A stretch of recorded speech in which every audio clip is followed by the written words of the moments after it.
Good morning, everyone. My name is Natalie Fanny Gonzalez. I'm the Montgomery County Council President, and today we have the great honor of celebrating Jewish American Heritage Month.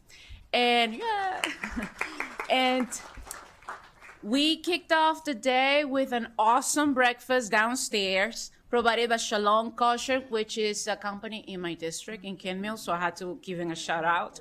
Of course I do. And so I'm gonna ask everybody who came for that proclamation to please come forward and come here, and I'm gonna ask all council members to also join me down there. Meet you on the other side.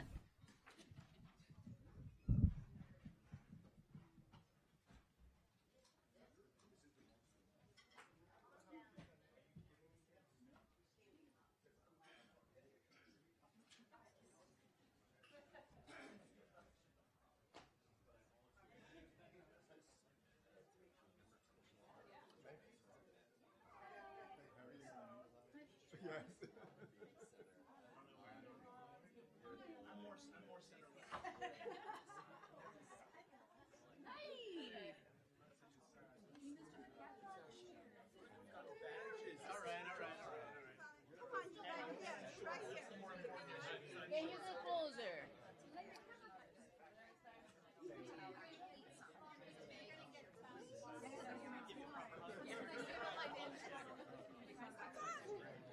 Use it every single time. Use it all the time. Come on, Mayor, don't hide in the back.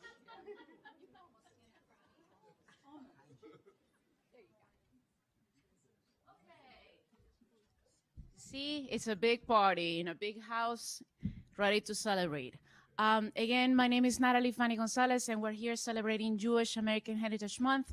I am so proud to be in a council and in a county that embraces our diversity and our beautiful heritage and our beautiful culture. And I just seen the diversity of people who come from all parts of Montgomery County and different elected officials from state level, the local level, the school board. Being here really represents the love that we all have for this county and how we're building a caring economy where we take everybody's values and perspectives into account to continue working together. I'm gonna ask my Jewish friends, elected officials, to please join us, and I'm looking at you, Snickats, to please share some remarks before we have our two special speakers to come forward. So I'm gonna start with Councilmember Sidney Katz. See, she's starting with age rather than anything else, is what that amounts to. First off, thank you all for what you do and for being with us today. It's really an honor to present a proclamation recognizing Jewish American Heritage Month in Montgomery County. Our county has a Jewish population of about 10%. This is in comparison to less than 2% of all Americans who are Jewish. And just as an aside, growing up, my family was the only Jewish family in Gaithersburg. And I used to always say that was a good deal for me because that made me the best looking Jewish guy at Gaithersburg High School. We have a vibrant Jewish community center, the Bender JCC of Greater Washington in Rockville, which is open to people of all backgrounds and religions. Jewish Americans enrich every part of our daily lives as public officials, business leaders, scientists, educators, artists, entertainers, and entrepreneurs. We present this proclamation at a time when anti-Semitism continues to rise with houses of worship needing security to ensure safety for their congregants.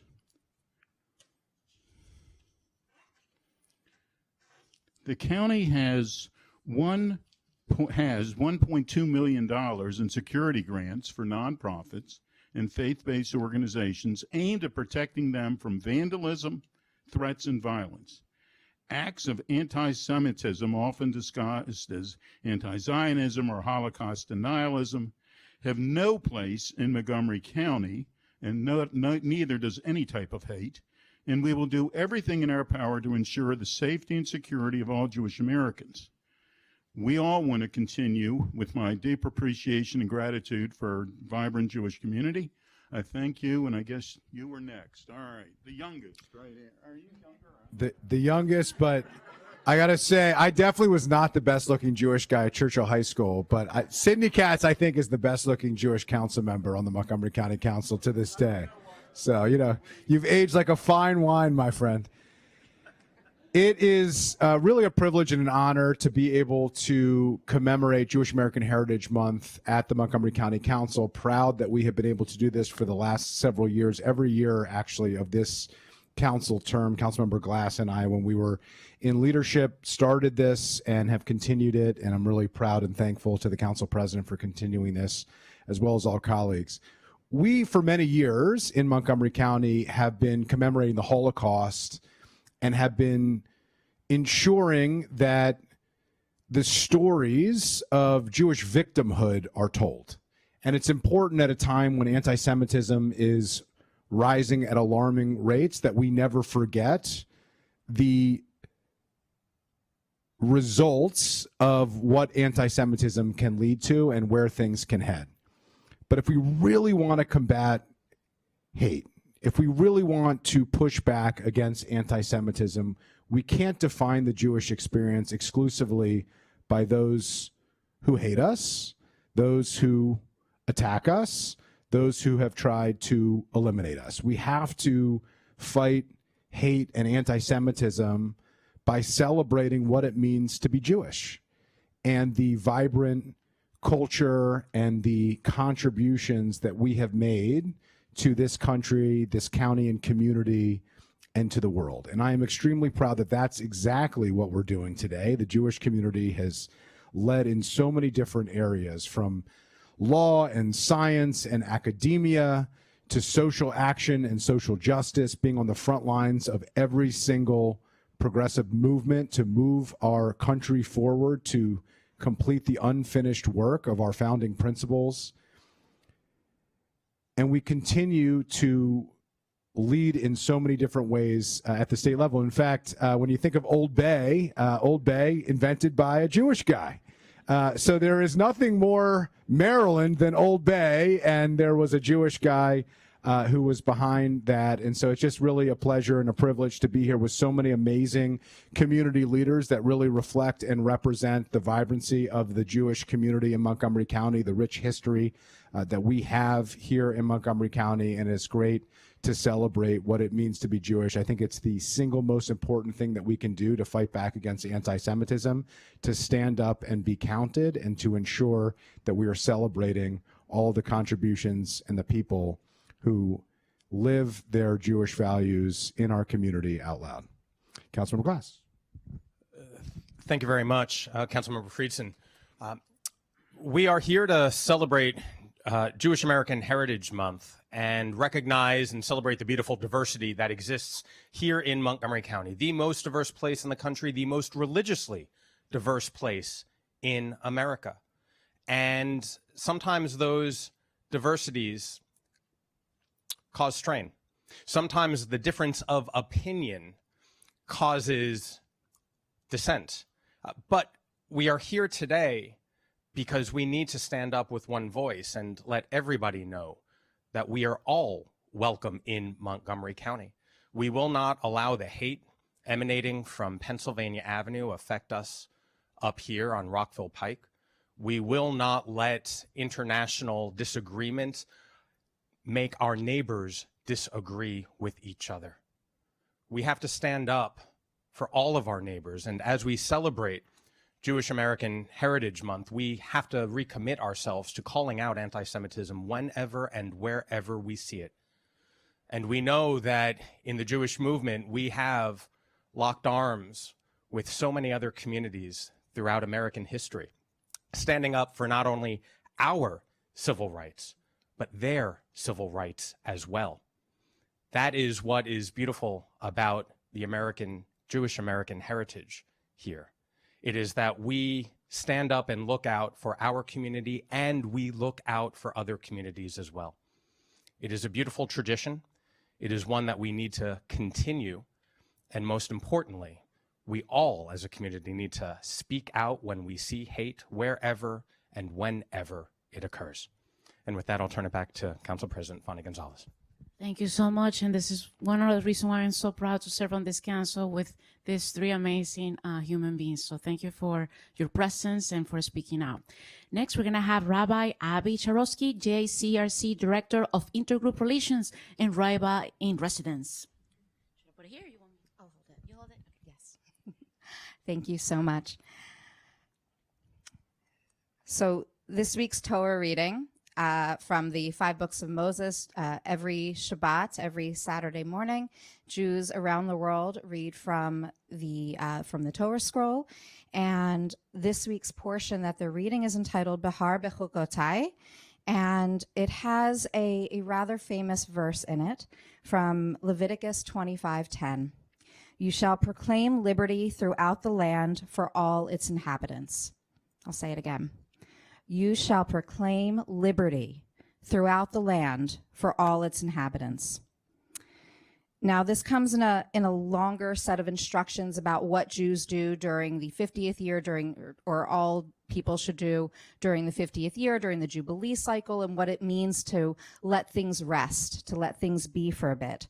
And it's also found on the Liberty Bell, placed there in 1751 by the Speaker of Pennsylvania Assembly to commemorate the freedom afforded to the citizens of Pennsylvania, including the right to choose their religion. I'm a proud Philadelphian. Sorry, Montgomery County. I grew up in Philadelphia, and the Liberty Bell and the surrounding landmarks were frequent field trips. And I didn't think much about the time about that line on the bell or what it meant to proclaim liberty for all inhabitants, but I should have. I am the 3rd generation of my family on both sides to be born in the United States. My great-grandparents immigrated here from parts of Russia that were sometimes Ukraine, other times Poland, but never friendly toward Jews.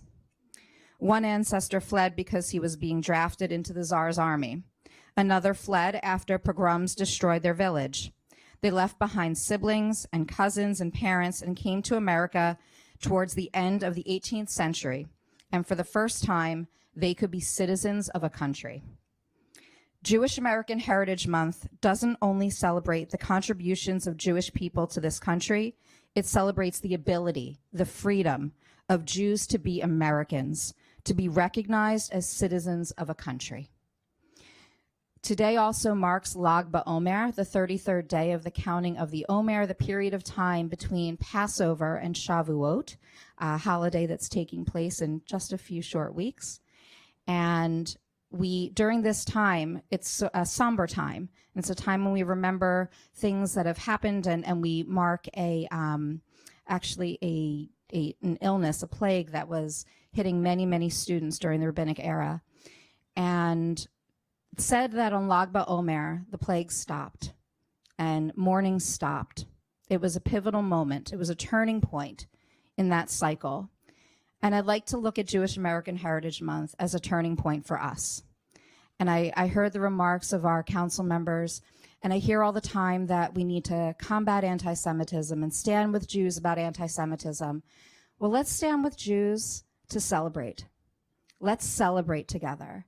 And let's make Jewish American Heritage Month about celebrating who we are as Americans, not as victims, not as survivors, but as people who love this country, who struggle with this country, and are here to stay.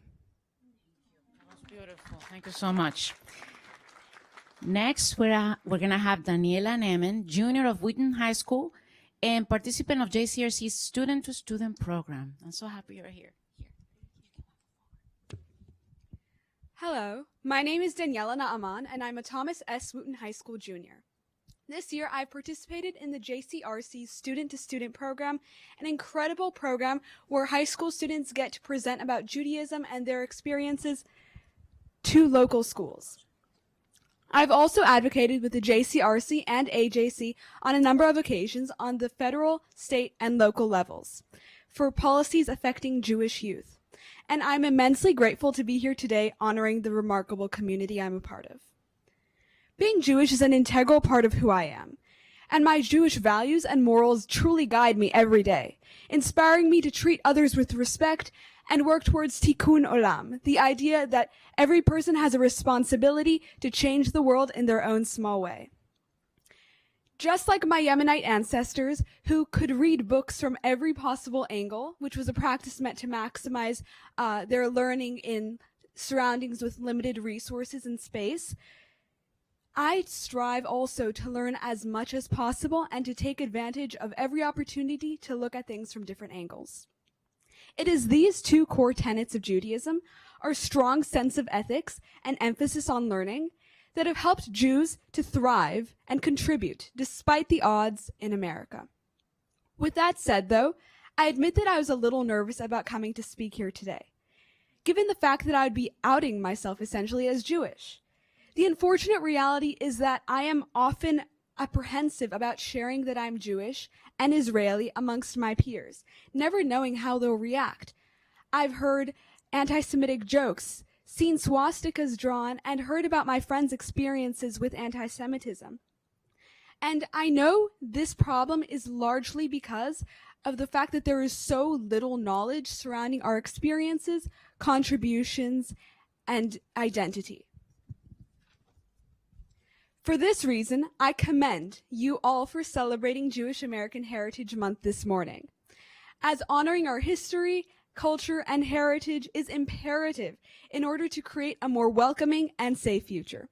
Thank you. That was amazing. You did a great job.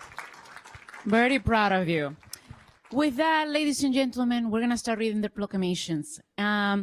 So I'm going to ask my colleagues to come forward. And then we keep that one there. So the Montgomery County Council of Maryland proclamation. Whereas Jewish American Heritage Month originated in 1918 when Congress passed a resolution which authorized the President of the United States to issue a proclamation designating April 21st to 28, 1980 as Jewish Heritage Week. And whereas since 2007, every United States president has issued proclamations for Jewish American Heritage Month, encouraging all Americans to learn about Jewish heritage and the contributions of Jewish Americans to the United States. And whereas the American Jewish community dates back to 1654, when a group of 23 Jews fleeing persecution at the hands of the Portuguese Inquisition in Brazil found refuge in New Amsterdam, now part of New York City.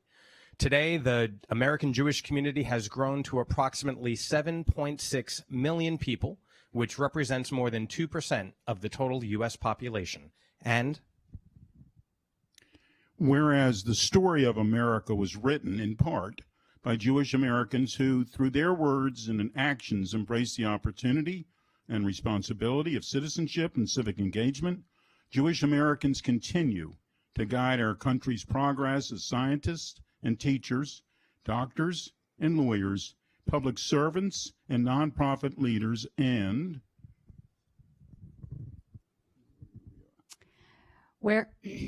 whereas over the past 370 years, Jewish Americans have contributed to their communities and to this nation as loyal and patriotic citizens. The American Jewish community has proudly served in uniform and elected office and on our nation's highest courts. And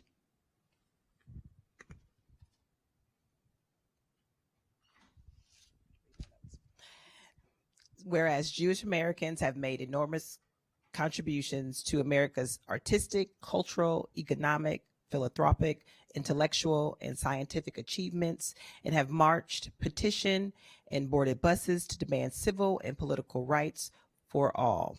From women's rights to voting rights and workers' rights, American Jews have always pushed our nation to live up to its promises to uphold freedom and justice for all.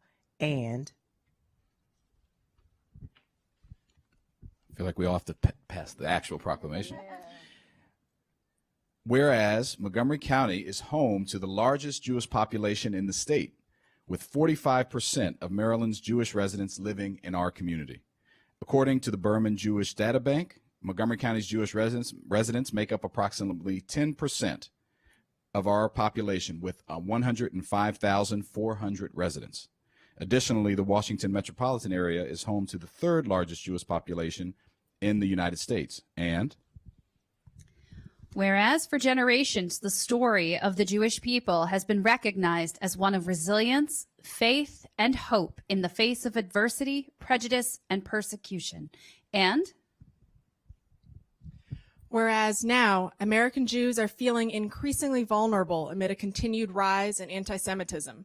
The American Jewish Committee's State of Anti-Semitism in America 2025 report found that more than 9 in 10 American Jews feel less safe, with roughly 1/3 reporting they were personally targeted in the past year and over half changing their behavior out of fear. Sadly, we have seen a rise in anti-Semitism in Montgomery County as well. And whereas hate has no home in our community. Hate has no home in our community. And we stand in solidarity with our Jewish residents to combat anti-Semitism, discrimination, and acts of violence. And we commit ourselves to doing everything we can to help eliminate all types of discrimination and prejudice. And whereas in Montgomery County, our diversity is our strength, and Jewish American Heritage Month is a time when the culture and history of Jewish Americans is celebrated, and their sacrifice and contributions for our nation, state, and country are honored and uplifted. Now, therefore, be it resolved that the County Council of Montgomery County, Maryland hereby proclaims May 2026 as Jewish American Heritage Month, presented on the 5th day of May in the year of 2026 by the Montgomery County Council. Thank you so much for coming.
Thank you so much to everyone who joined us today for the proclamation.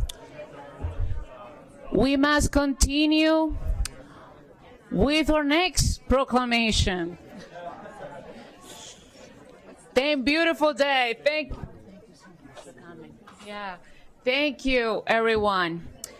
Next, we're going to have a proclamation recognizing Affordable Housing Month by Councilmember Andrew Friedson. So if you're here for that proclamation, please come forward.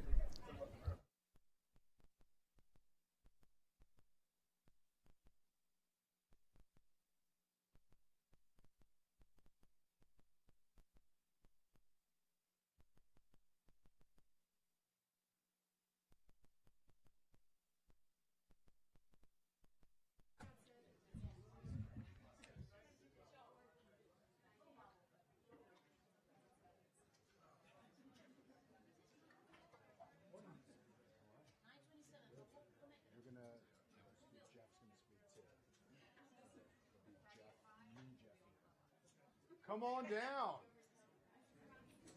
$1.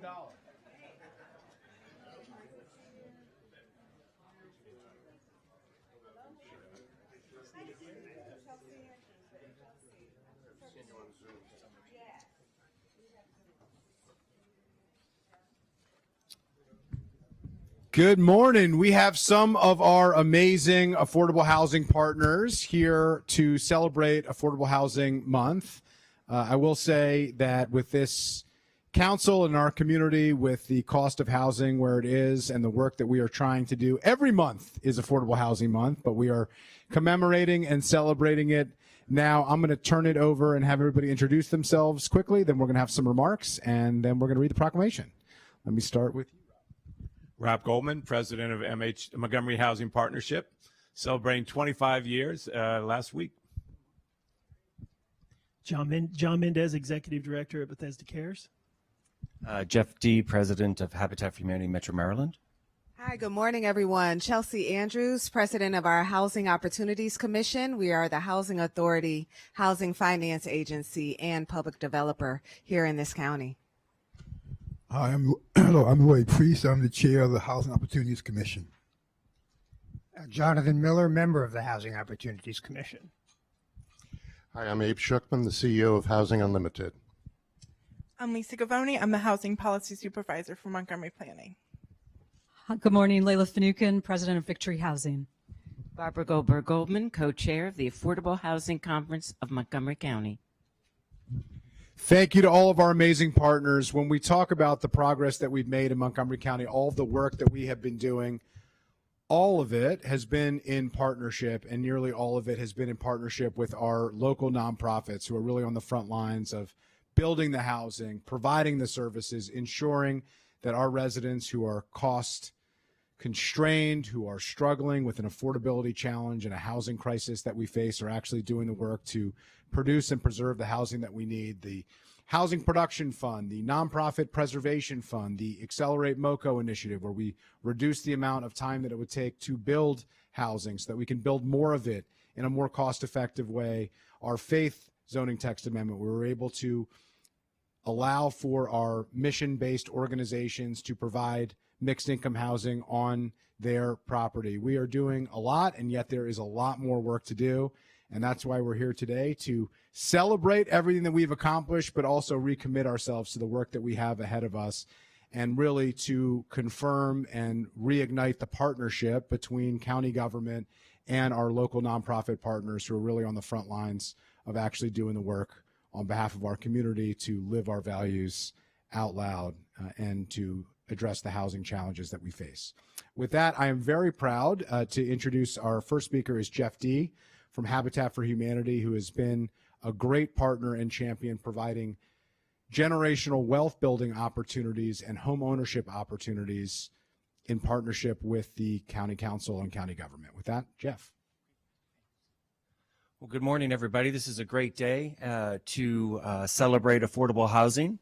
And I want to start by acknowledging the wonderful partners here with me, talking about working with us in a variety of ways to make affordable housing a reality. I also want to recognize Councilmember Friedson for his leadership.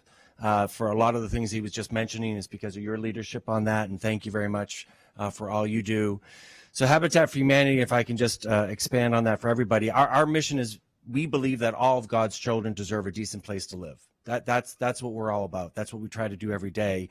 And there are a couple of myths about Habitat. One is that, you know, Jimmy Carter started our organization, which is not true. Great volunteer. The second myth about Habitat is that, and I think it also extends to affordable housing, is that people who need affordable housing are poor or are lazy, uneducated. Drives me nuts. The reason I say that is, well, it's not true. They are just looking for an opportunity. That's what we're talking about, providing opportunities. When we partner with HOC, we partner with Montgomery County Council, we partner with all these other entities here, we are working to provide opportunities. One of our homeowners, to that myth, one of our homeowners has a double master's. She was on her way in the school system. She was, on her track to have a leadership position, but life intervened. She was pregnant with twins. Unfortunately, she lost one of the children at birth. The other one was severely impacted, such to the point where she looked forward to a life where she was going to have to literally do everything for him. And when she applied to our program, she was living in a place where it's the only one she could afford, right? And she would have to bring her son up the stairs to take a bath and to use the bathroom.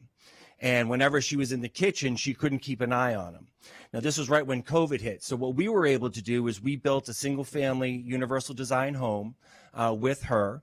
And the most important thing is that she can transfer that house to her son. So she no longer has to worry. As someone with a special needs child, I'm already thinking 30 years ahead. What's it going to be like for my children?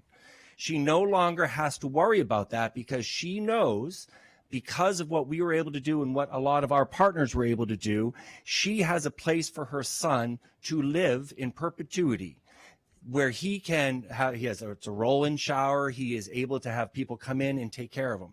That's what we're celebrating today, is the opportunity that we provide together to make it possible for other people to have a decent place to live. So thank you very much for having me. Thank you to all my partners, and go affordable housing. Thank you, Jeff. And Habitat, we're now going to call up John Mendez from Bethesda Cares. I'm not quite as polished as Andrew and Jeff, so I'll have to read my statement here. My name is John Mendez. I'm the Executive Director at Bethesda Cares. And I'm honored to be here today with so many affordable housing champions to my left and to my right. At Bethesda Cares, we operate a homeless response network of programs throughout Montgomery County that are focused on permanent housing solutions and helping people live in the community. This includes permanent supportive housing, rapid rehousing, eviction prevention, landlord engagement, a street outreach program, and a daily meal program. Our outreach program covers 4 of the council districts. We have about 1 outreach worker per council district that we have in contract that's assisted and supported by Montgomery County Department of Health and Human Services, services to end and prevent homelessness. Our services in total impacted about 1,200 different individuals last year across Montgomery County. I truly appreciate the affordable housing developers and providers in Montgomery County who helped us achieve a record number of housing placements at Bethesda Cares in 2025. I think it was a phenomenal year for our organization to help so many people get off the streets and into permanent housing.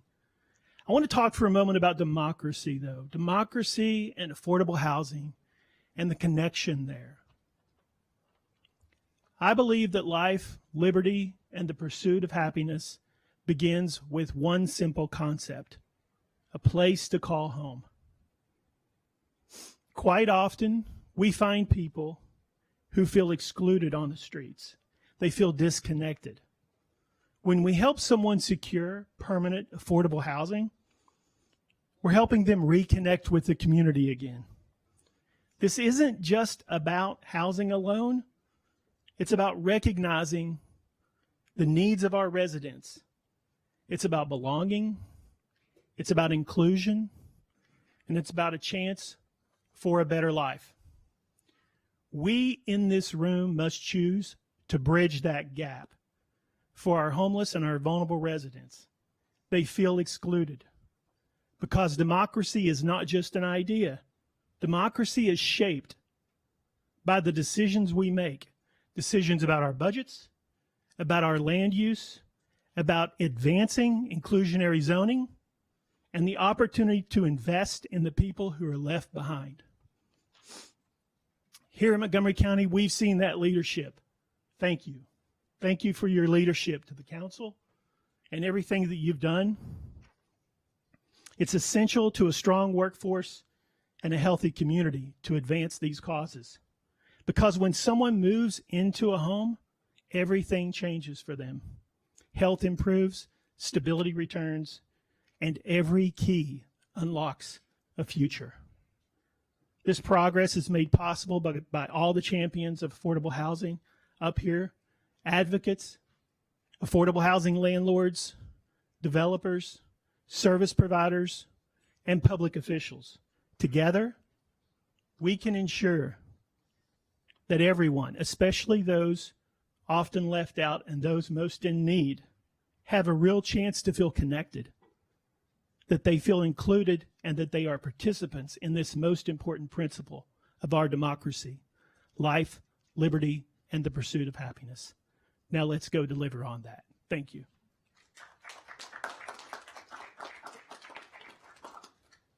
Thank you to all of our nonprofit partners for helping us fulfill what Hubert Humphrey called the moral test of government. We can't do this alone with government alone. It really is through these partnerships where we do deliver on affordable housing. With that, we're going to read the proclamation.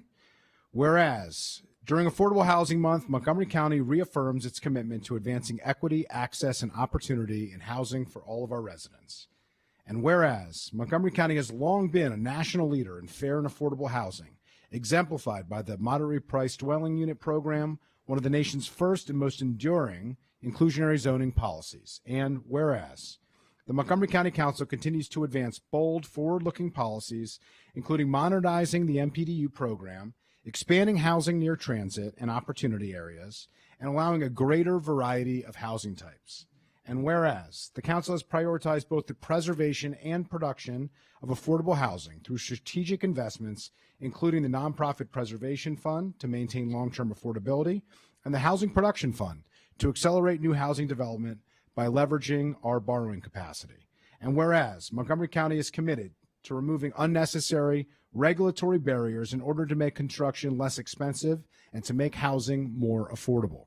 And whereas, Montgomery County strives to foster inclusive, equitable communities where every resident, regardless of race, income, age, ability, or background, has access to safe, stable, and affordable housing.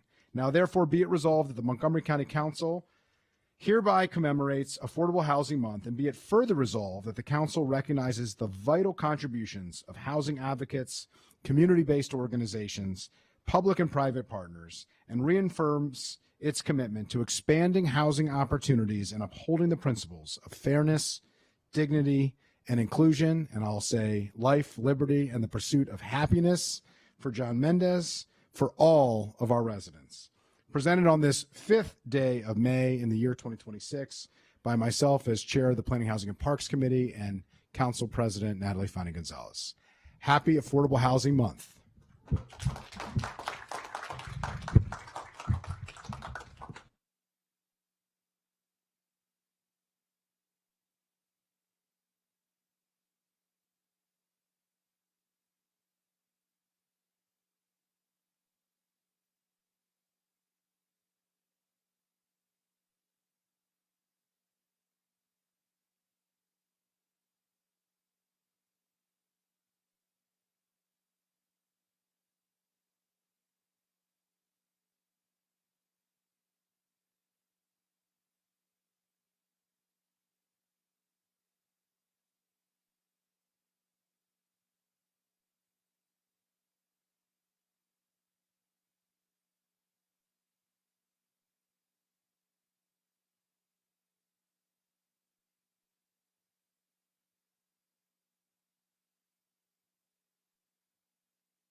Thank you so much to everyone who came this morning to join us and those who are here today for the rest of the day. I felt like I had to say that. Let's move on to the general business. Madam Clerk, would you please share today's announcements? Good morning. The Montgomery County Council is extending the application deadline for a representative on the Board of Investment Trustees for the Montgomery County Employee Retirement Plans and the Board of Trustees for the Consolidated Retiree Health Benefits Trust. Applications for the vacancy are due by 5:00 p.m. on Monday, May 18th, 2026. Cover letters and resumes may be submitted by email to council.clerk@montgomerycountymd.gov. More information is available on the council's website. Also, Councilmember Sales is joining today's meeting virtually. Thank you. Thank you so much for that. There are no minutes for approval today. So we're going to start our legislative session, day number 12. Agenda item 1 is the introduction of bills. The first one is Expedited Bill 19-26, Buildings Moratorium on Permits for Data Centers, established. The lead sponsor is Councilmember Glass.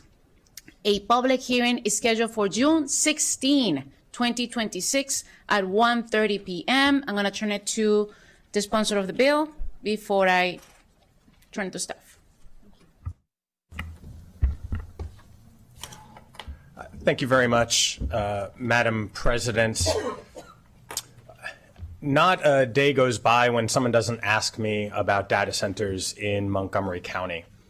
Montgomery County residents see the surge of data centers around the region and around the country and ask every day if that could happen here. And before we enable data centers to make irreversible harm to our environment, to strain our power grid, and to further increase utility bills on residents, we have to hit the pause button.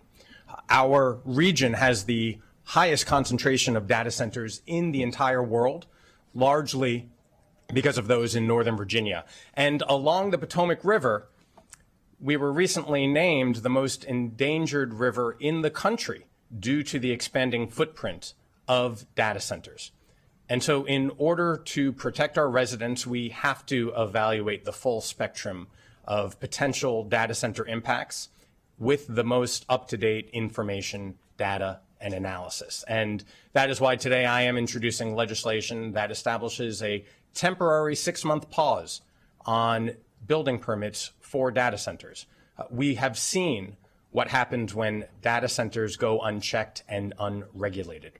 We have to have meaningful community engagement using industry expertise, using our residents' knowledge, and using the full breadth of county government to bring people together to figure out how we want to have data centers in our own community. This legislation allows that dialogue to happen. This is not about not having any data centers. It's about doing it right. Thank you, Madam President. Thank you. Does Council staff have anything else to add? Just want to clarify that this applies to new applications for data centers that are filed after this bill takes effect. Very important detail. Thank you for saying that on the record. This bill is introduced. The next bill for introduction is Bill 20-26, Fire and Rescue Services Length of Service Awards Program for Volunteers Amendments. The lead sponsor is the Council President at the request of the County Executive. A public hearing scheduled for June 9, 2026 at 1:30 p.m. I'm going to ask Council staff to please describe the bill. Thank you, Madam President. Bill 2026, Fire and Rescue Services, Lengths of Service Awards for Volunteers, Amendments.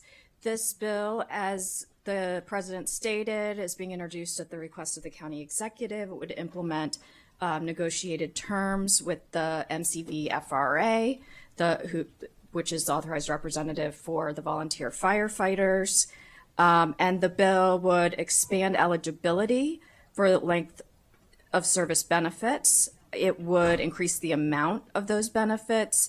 It also would make amendments to survivor benefits for volunteer firefighters. Thank you. Thank you. This bill is introduced. We're going to move on to the next bill for introduction. Is Bill 21-26, Employee Retirement Systems, Savings and Benefits Amendments. The lead sponsor is the Council President at the request of the County Executive. A public hearing is scheduled for June 9, 2026 at 1:30 p.m. I'm going to turn it back to staff to please describe the bill. Thank you, Madam President. This bill, Bill 21-26, would implement terms negotiated between the county executive and the authorized representative for county employees, McGeo. Some of these aspects were discussed yesterday when you discussed compensation.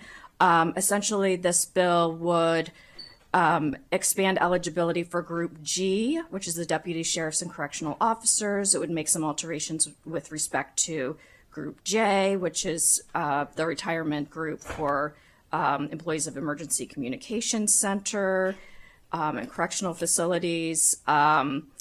Let's see. Importantly, the bill would increase employee and employer contributions for the Guaranteed Income Retirement Plan and also for certain members participating in the Retirement Savings Plan.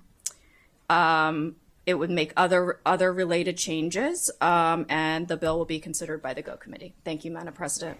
Thank you very much. This bill is introduced. We're going to move on to the final bill for introduction today is Bill 22-26, and I know a lot about this bill because the Economic Development Committee has requested it, and I have been waiting for it, and now it's here. So thank you. It's Finance Economic Development Fund, Small Business Innovation, Research and Small Business Technology Transfer, Matching Grant Program, Repeal of Sunset Date. The lead sponsor is the Council President at the request of the County Executive. Not really, but the public hearing is scheduled for June 9, 2026 at 1:30 p.m. If you can please describe. Sure, of course. The Small Business Innovation Research and Small Business Technology Transfer Matching Grant Program is codified at Chapter 2076E of the Montgomery County Code. When it was enacted in 2018, the law had a sunset provision. The law has sunset as of July 1st, 2025. This bill is very brief and simple. It would simply remove the sunset provision to revive the bill. Or to revive the law. It also includes some clarifying transition language related to the program as it exists between that January 1st, 2025 program to the date of the bill's enactment to allow money in the current fiscal year's appropriation to be used. Thank you very much. This bill is introduced. Agenda item 2 is the consent calendar. Is there a motion to approve the consent calendar? Moved by Council Vice President Malcolm, second by Council Member Will Jawando. All those in favor, please raise your hand. And it passed unanimously. Now we will move on to continue our work session on the FY27 operating budget and FY27-32 capital improvement programs. We're going to start with the Office of the State's Attorneys. Attorney, if anybody who came from that department, please come forward. I see our state attorney here, and I'm going to turn it first to the chair of the Public Safety Committee, Chairman Katz. Thank you very much, Madam President, and thank you all for being here. The county executives recommended an increase of $1,314,706, or a 4.8% for the state's attorney's office. It is essentially a same services budget, but includes new general fund expenditures to replace the loss of federal grant funding and increase for a digital evidence management system. Changes in the county executive's recommended budget include cost increase for the office's case management system for additional storage capacity, addition of 2 full-time bilingual victim witness coordinators due to an increase in their annual Victim of Crime Act grant, and 3, technical adjustment in various existing grants. There are 2 items that were placed on the reconciliation list: continuation of body-worn camera policy and implementation program, previously federal grant funded, of $314,118, This item funds 4 of 11 legal assistants in the state's attorney's office, evidence review unit, and there's an increased cost for Axon Justice Premier license, which is $225,383. Additional licenses are needed to acquire a digital management system to store digital evidence from body-worn cameras in car video, interrogation room, and more. And the Public Safety Committee voted 3-0 to place these items on the reconciliation list. And with your indulgence, Madam President, I ask Ms. Farag or State's Attorney Mr. McCarthy if they have any further information. Good morning, everyone. I just wanted to add that these two components that are placed on the reconciliation list are interrelated in a way in that the State's Attorney's Office has undergone a transformation in the way they have to process evidence because of body-worn camera video. There are such large volumes of this digital evidence that they must process, and they must process in a timely manner. They have state requirements of how quickly they need to bring felony charges to court, for example. There had been some ongoing backlogs because of COVID and the shutdowns of courts and stuff. I think that's mostly under control, but the reality remains that there's so much digital evidence that they must go through accurately, both for the prosecution but also to provide to the defense. So with that, I'm just going to turn it over to Mr. McCarthy. May I say, the only thing I want to add is the benefits of the Axon Premier Justice licenses. Currently, we are using 53 licenses on loan from the police department, which we've received notification that in future years we're going to be charged for that. However, even under those licenses, we get use of about 10% of the capabilities of those licenses because much of it is restricted by union contracts as what they're allowed us to have access to. May say, to a certain extent, the cutting of this particular item from our budget, quite candidly, fiscally doesn't save the county a penny. Because the reality is this system, if we got the licenses, if we got this contract, we would have an unlimited number of licenses that would allow us to do all the things that Susan just outlined. But more importantly, right now we're spending about $300,000 in storage fees to maintain storage of all of these items. If you take this item away from us, this item will reduce to a large extent that $300,000 storage cost. The other thing that happens is this particular system also has the capability of providing us with translations and transcriptions. In transcriptions already, we've spent $76,000, translations, $107,000. You're talking about $500,000, basically. So cutting this actually there is no net savings to the taxpayer, and in reality, would cost you more money. I brought Darren is here. He's my IT guy. I got Lisa here, who's my budget guru, who know more about this than I could ever explain to you. But dollars and cents, this doesn't make any sense financially for the county to cut this item. Thank you so much, Mr. McCarthy. I think you heard me yesterday because you came prepared. So I want to thank you for that. I do have three colleagues who want to speak. I'm going to say right now, this is an item that I'm going to agree with the committee. So I'm going to start with Council Member Kate Stewart. Thank you. I just wanted to clarify, and Ms. Frog, I'm sorry if I missed this in the report. Is this one-time or ongoing monies? For which one are you speaking? The Either grant one. switch. Yeah. The grant switch to fund 4 positions which are filled is ongoing. It's ongoing? Yes. Okay. And then the Axion? Those licenses, I believe, are annual costs. Okay, so they're both ongoing? Yes. Okay, thank you. Yeah. Next, Councilmember Don Lukey.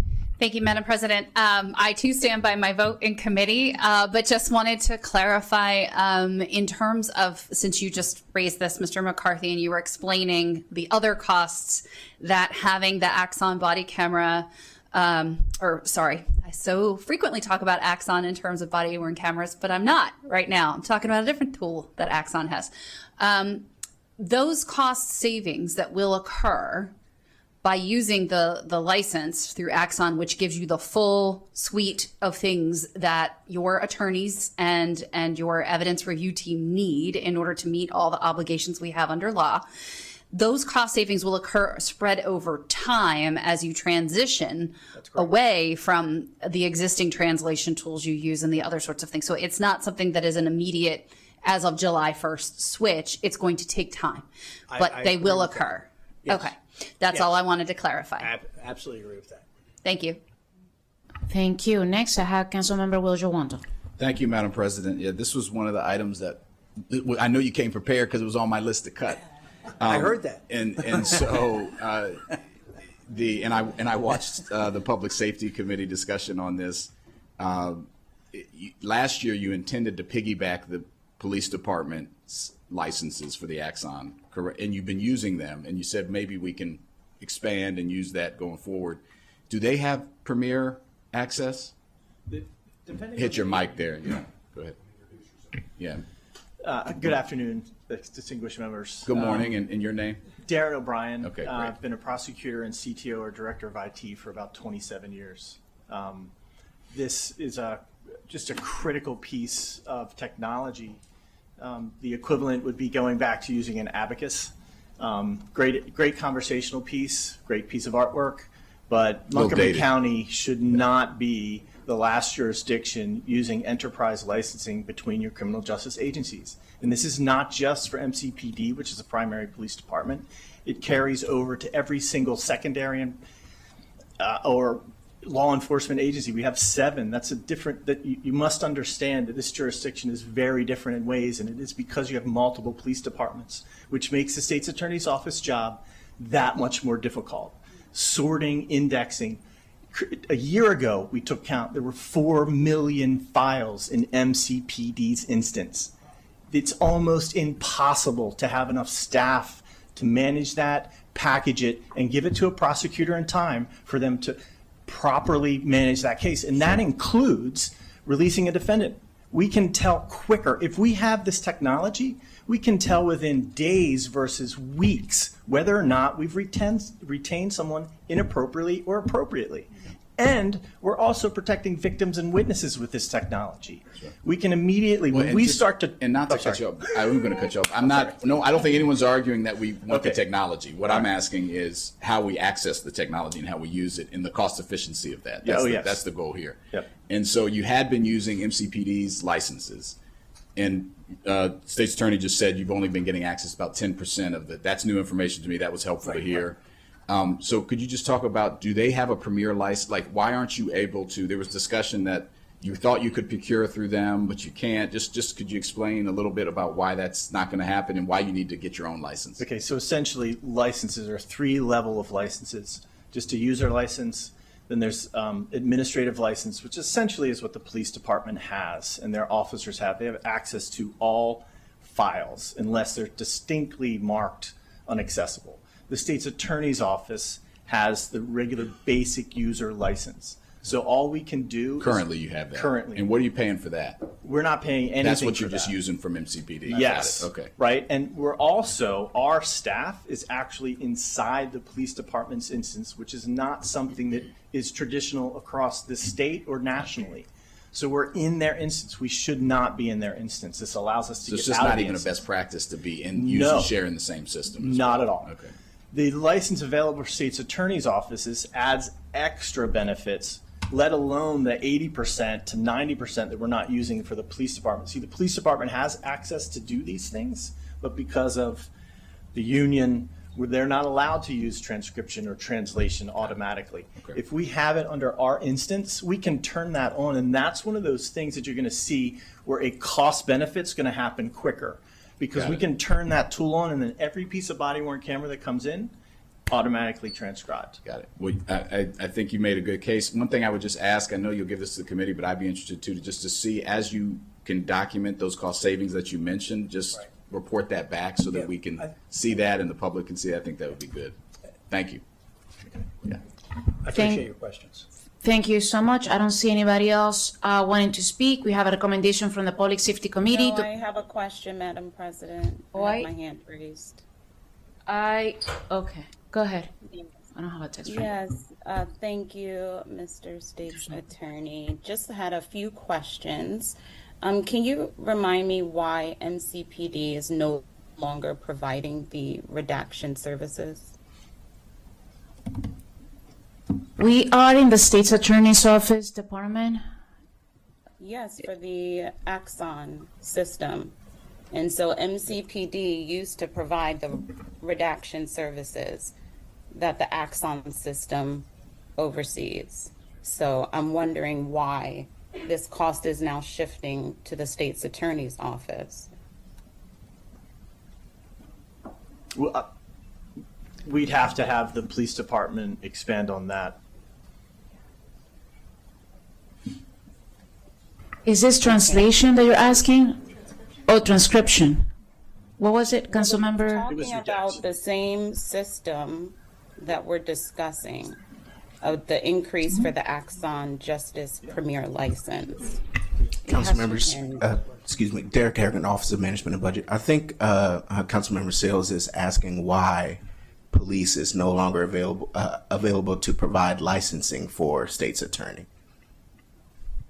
Thank you. Do you know the answer to that? We have limited licensing, but it does not include those tools. So the licenses Our are licenses never included those. The tools for translation or transcription was not included even when we were using the police licenses. We didn't have those capabilities. We were excluded from those capabilities. That's where some of the projected long-term savings cost could come about, because you have $75,000 and $107,000 combined, but $200,000 could be saved in those two pots if we were able to get this product ourselves that would allow us to use translation and transcription. Yes, and that was the question that now Councilmember you're the Gawando only- has. Yeah. Yeah, Go ahead. so now you're the state's attorney's office is now going to be the only department that conducts redaction of any body-worn cameras.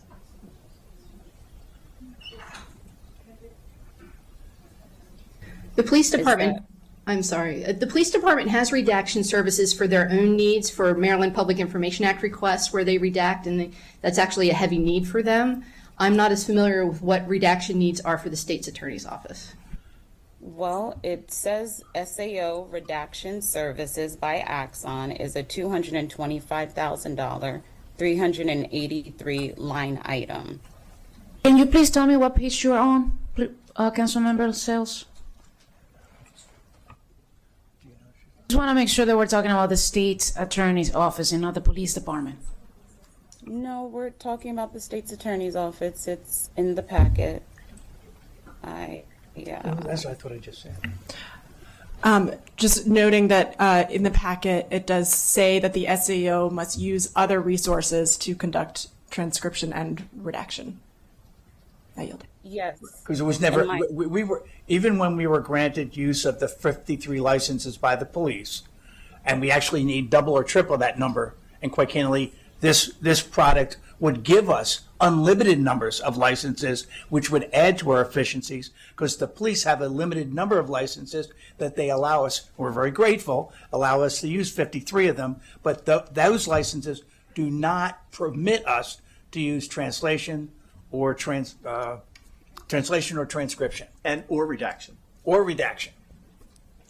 Okay, because the videos I've seen by the police department have the ability to provide transcription services. So, but we don't have access to that. The state's attorney's office, even though they let us use it, we have a limited access to those 53 licenses. It does not include some of those other services. but you've been using those limited licenses that did not previously cost an additional ongoing $225,000. I'm just, as Councilmember Jawando mentioned, if it's the will of the body to support this ongoing investment, it is going to be helpful to understand what the benefits are versus what we've been doing this entire time. Okay. So I'm. Councilmember Sells, are you making a motion? I'm trying to follow here. Are you making a motion or No, not? there's no motion. I was trying to get more information before we took a vote and just wondering if there's a third party, why we're not using a third party to redact police worn body camera videos. Because we have a third party that investigates any adverse events that happen during a police involved incident with residents. So is there a reason why we don't have a third party doing redaction of videos? I don't know the answer to that question. Okay. All right. I yield. Thank you. I don't see anybody else wanting to speak. And with that, and since there's no motion, I'm going to say we have a recommendation from the Public Safety Committee. Those in favor, please raise your hand. It passed unanimously. Thank you so much for your time. We're going to move on to B, Public Libraries. If you're here for that item, please come forward, and I'm going to turn it to the Chair of the Education and Culture Committee, Chair Jawando. Thank you, Madam President, and welcome our library team down. The Education and Culture Committee voted unanimously to approve the operating budget for Montgomery County Public Libraries, with two items added to the reconciliation list. One was the noise, and then there was an issue with the noise library operating budget impact of $275,500. It was one-time funding to help prepare this treasure for reopening. The noise library we've been talking about this for many years, and since I've joined the council, I think, and finally, the community will be able to show up once renovation is complete, and we're excited about that. And this will help refresh the collection for our youngest learners and ensure that it opens with programming capacity. And I just want to give a shout out to the Children's Library Foundation, which has raised money and has been a very strong partner throughout the process, which I think this is why this is an important investment. The second was very important as well for enhanced security guard services at 5 branches. This is a $207,690 item, which in my view is not optional. I will be trying to get it through the process. We've heard directly, I know many of us, from library staff and patrons across the county about conditions in our branches. Of the 190 disruptive orders, behavior orders issued at county facilities all of last year, 125 were issued at libraries. It was 65 just at one library, the Brigadier General Charles E. McGree Library. So I think this is an important item. And then the last thing I'll mention is just Sunday service. We talked about this in committee. There's obviously community concern around the reduction in Sunday service at 10 branches that took effect January 1. And we have committed, and so as the library, and I'll turn to Director Graham in a moment, to working with the community and with us on potential plans of how to restore and engage some of that service. In a modified model. So those were the two items, and with your permission, I'll just see if Mr. Director Graham has anything he'd like to add, and then turn to council staff. Good morning, Council County President Fanny Gonzalez, Vice President Balcom, members of the County Council, Director Darcel Graham from Montgomery County Libraries. I am happy to be joined by my colleagues here, Patrick Fromm, Assistant Director of Branch Operations, Angelisa Hawes, Assistant Director of Facilities and ADA, Felicity Brown, Collection Manager, Maddie Hines-Shellhart, Digital Transformation Manager, and Michelle Wong, Business Manager.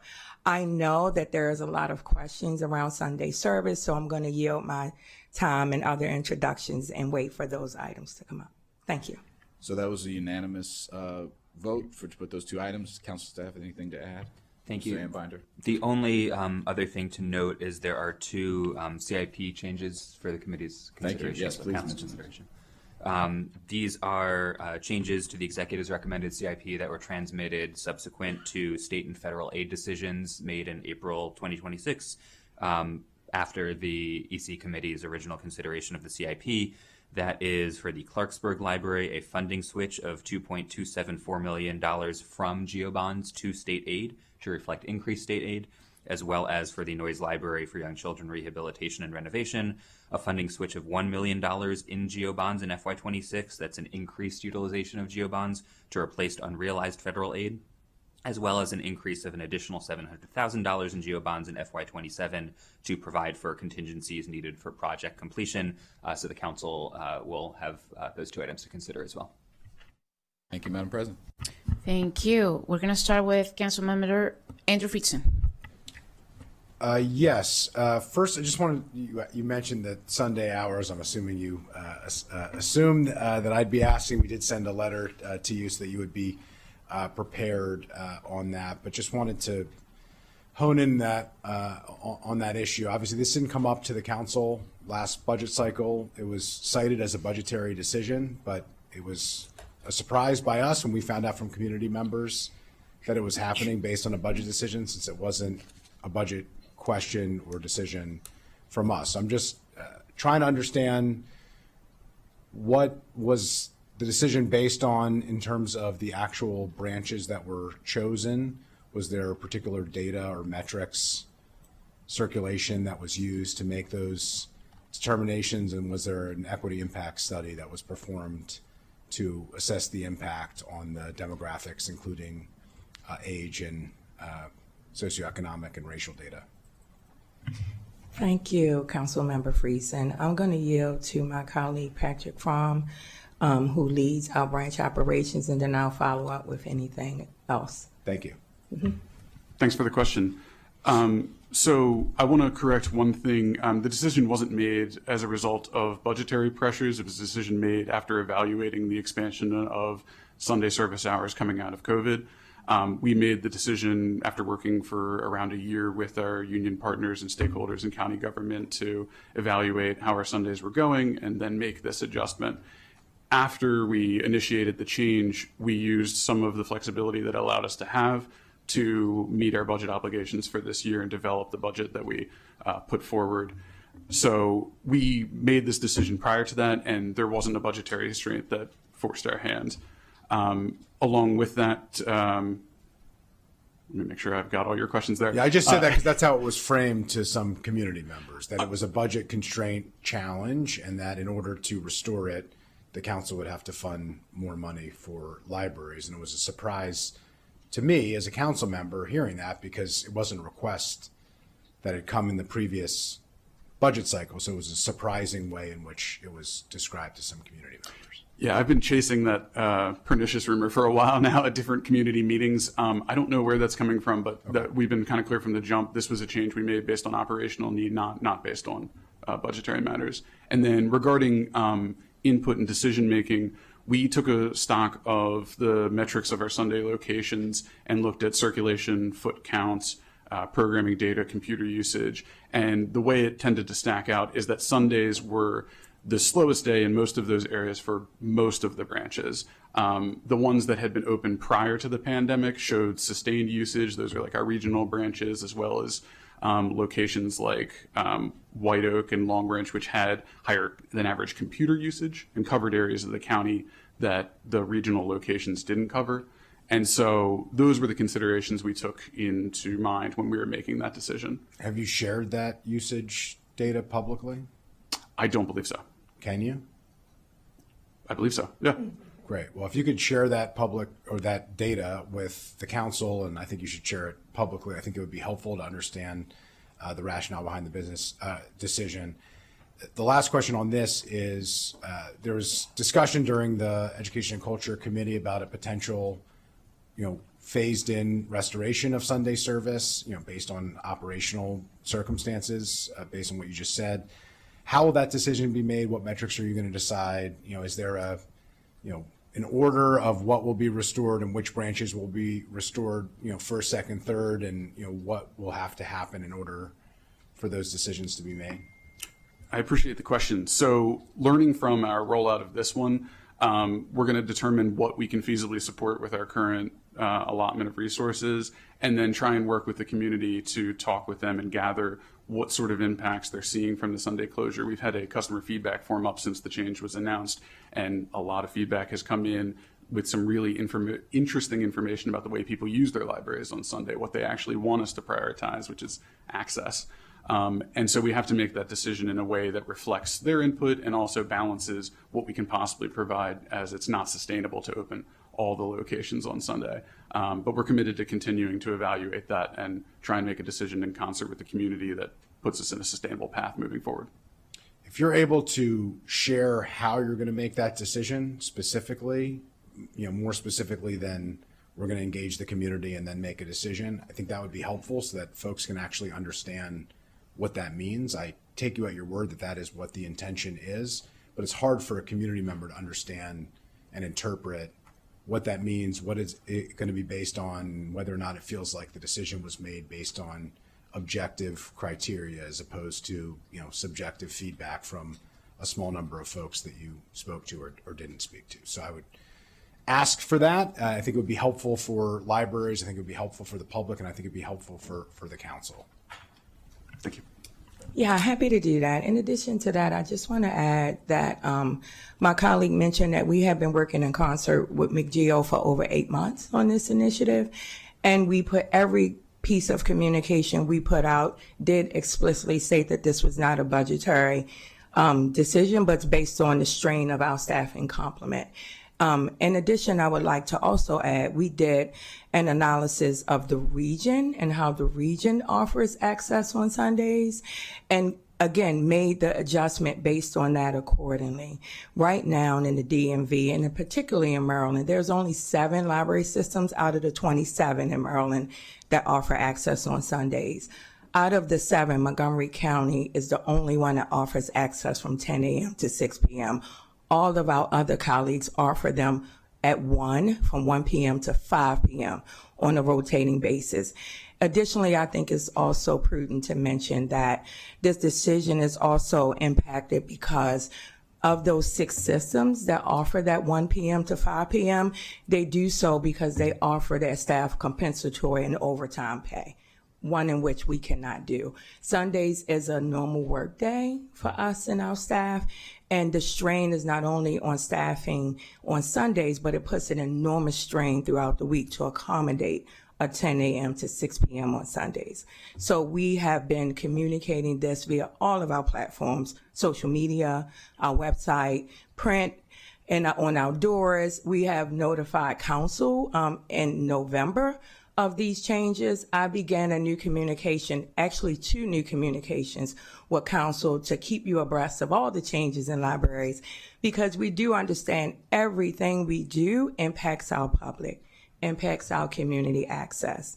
And so the library changes at a glance communication is designed to give you a kind of a heads up of some of those impactful changes. Some of them I've sent not only include Sunday service, I've gotten questions on some of our workforce development contracts and things like that, databases, resources. We're going to try to over communicate as much as we can, but ensure that council is also, again, aware of all the changes that are happening in libraries. That would be helpful because the council was not informed of the changes that we're making related to Sunday services before we heard it from others. So I would appreciate that, particularly for district council members where our residents are, particularly relying on a specific district and community-based library. That would be absolutely happy to do so. Thank you. Thank you. I have a couple questions on the CIP piece. Should I ask them now or should I wait? Okay. All right. I'm going to turn to the CIP. Thank you for responding to those questions. And look forward to the follow-up on the additional questions that I had on those issues related to Sunday hours. I did want to talk about the Chevy Chase Library site. This has been an ongoing conversation that we have had. I had some very specific questions and requests of DGS and libraries from our previous conversation on that. I don't think many of those questions have been resolved. I did want to just note the CIP language changed.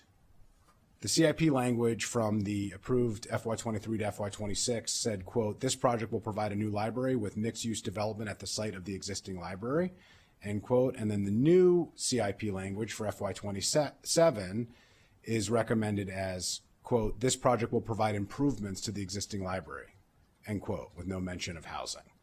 So the first question is, what does that actually mean in terms of the expectations if we approve the language, which is, I'd like to ask how common it is for the county executive to change the language in a PDF in the capital budget from one project, from one capital budget to another. How common is that practice, number one? And number two, what would the operational impact be of this if there is no mention of housing, even though the county executive at least abstractly has talked about housing? Good morning, Greg Oss, Department of General Services. I think as it relates to the switch in language, really just represents the pivot that the county executive made on following the community input that we received on effectively two scenarios. One was to renovate the Chevy Chase Library as it stands currently, and the other scenario was what we took to the public, which was a full-on redevelopment of the site. And Mr. Einbinder has included the results of that public solicitation for development or redevelopment scenarios that were evaluated by both the public and, of course, the county executive branch. Ultimately, the executive decided that renovating the library in place with an opportunity to create infill housing, so in other words, abandon the idea of redeveloping the entire site into a mixed-use project. And I believe those different scenarios are included in your packet. They're also on our website and have been since we made that solicitation back in, I think, 2023. In any event, so that is the switch in language. So it's a pivot in course to simply put the resources into the existing building that it requires, renovate it, and then create an opportunity for infill housing. Certainly is the county executive's intent in the event that the current CIP or PDF is unclear about that. I can assure you that it is his intent to create that infill opportunity, and if additional language is appropriate, I'm sure we'd be open to reviewing that or actually proposing some language to fill in the blanks there if it's not clear. But that is the current executive recommendation, which is to provide the resources necessary to renovate the Chevy Chase Library. Some of those renovations are currently underway using level of effort projects like the elevator modernization and the building envelope, new roof, et cetera. But the rest of the renovation is programmed in the CIP, and then ultimately that creates an opportunity for infill residential. One correction, not necessarily a correction, I think it's just semantics from your packet.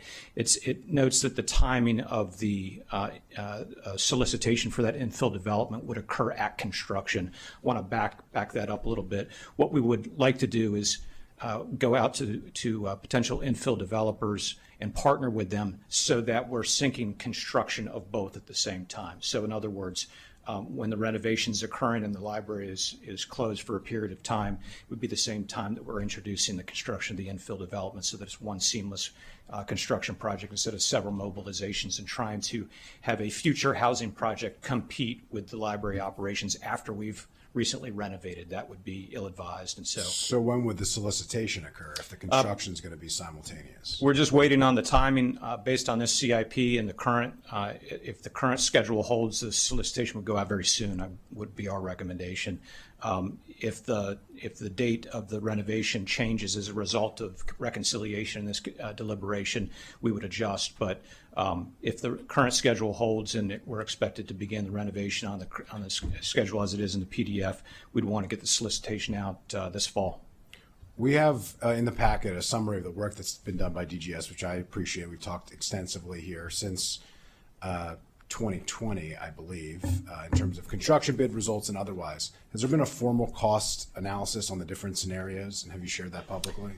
Different scenarios as it relates to the different things under consideration in terms of the project itself and the co-location of housing on the site?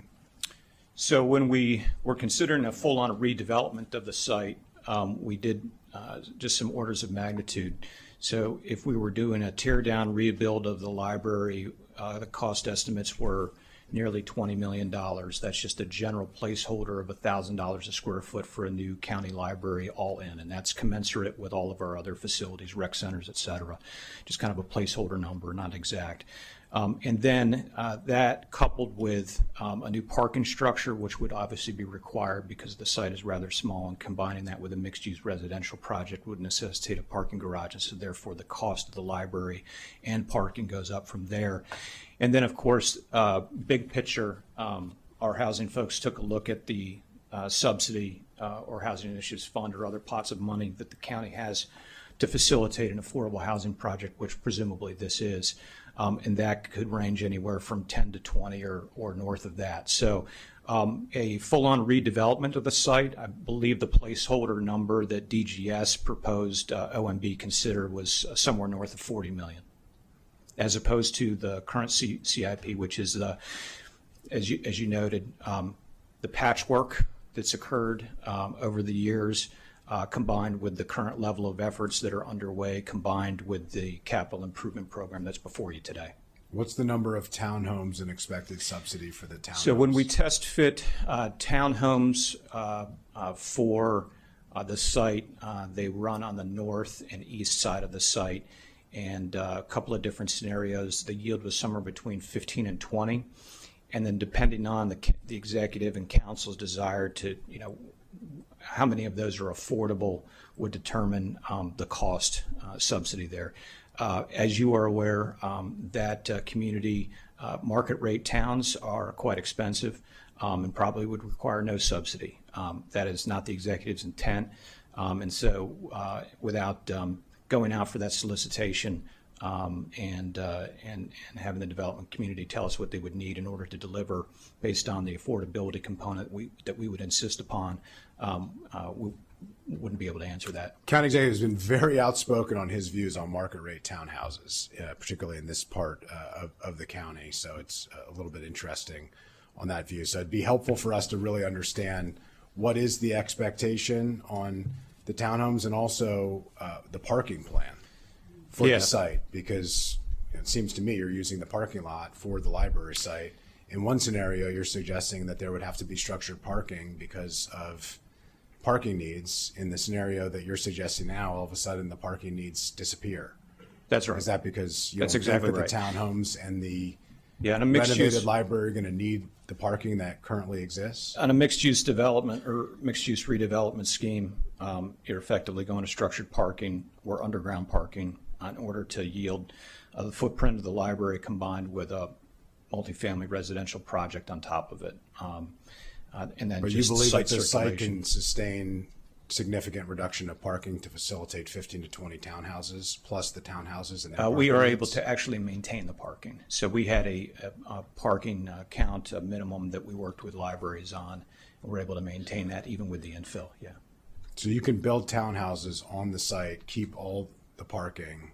Required for the library, surface parking, yes. Can you share how Sure. that works? I believe with it's us? on, yeah, sure. Well, Specifically on the parking piece, Sure. because I don't think it was shared. with absolutely, us. and I just wanted to be clear on the market rate towns, because you're absolutely correct. The executive has been extremely clear on his intent and goals. But as part of our analysis, the Department of General Services, as part of its review and evaluation, and in conjunction with the Department of Housing and Community Affairs, if it is market rate, it obviously has less of a cost impact to the projections overall. So when we're doing an apples to apples comparison for the executive's review, we include, varying levels of affordability based on the partners and so forth and so on. So that was my only reference there. Thank you. Appreciate it. I'll have more follow-up questions. I think there are more questions here than answers because there isn't really a plan. There's an idea of what could move forward potentially. We'll see how that works and how much it's going to cost and what the net impact is going to be. I do think that we should include language, whether it's the previous language that was approved or whether it is new language, but that specifically notes the housing on the site. I would be fine moving and will move the previous housing. To me, mixed use development would include townhomes next to a library. But certainly I think everything should still be in the mix until we have a formal plan of what makes sense and what doesn't. So I'll move the original language. So we have a motion by Councilmember Andrew Fitton, second by Councilmember Will Jawondo. I don't think we need any more discussion. I think it's very clear. actually installed. Well, Sorry. just- Do you have a, Yeah. on this item? Yeah, On the Chevy Chase library? and on other. Oh, no, I'm gonna go back. I have both. Yeah. Comments. Okay. And I'll just say just a second, that previous language was my language, was my motion that put that language in there, so I would like it, I'm glad we're putting it back. Thank you. Okay, so now I'm gonna turn it to Councilmember Kate Stewart. All right, I'll just do the last item first and just want to say thank you to Councilmember Friedson as the district council member, but as somebody whose district is very close to this area and have heard from residents very clearly that this is not what they had anticipated. And I think this is just a hallmark of this county executive's budget in which we are discussing things that should be discussed outside of the budget conversation, because this was a change after the community was very vocal, and I think prior councils and this council about how we feel about looking at options for co-location of housing on sites. And so I just wanted to note that and thank my colleagues, Councilmember Jawando and Friedson, and join in their comments. Just also want to say thank you to the Director of Libraries and the whole team. Very excited for Noyes Library. We are moving forward the groundbreaking this weekend.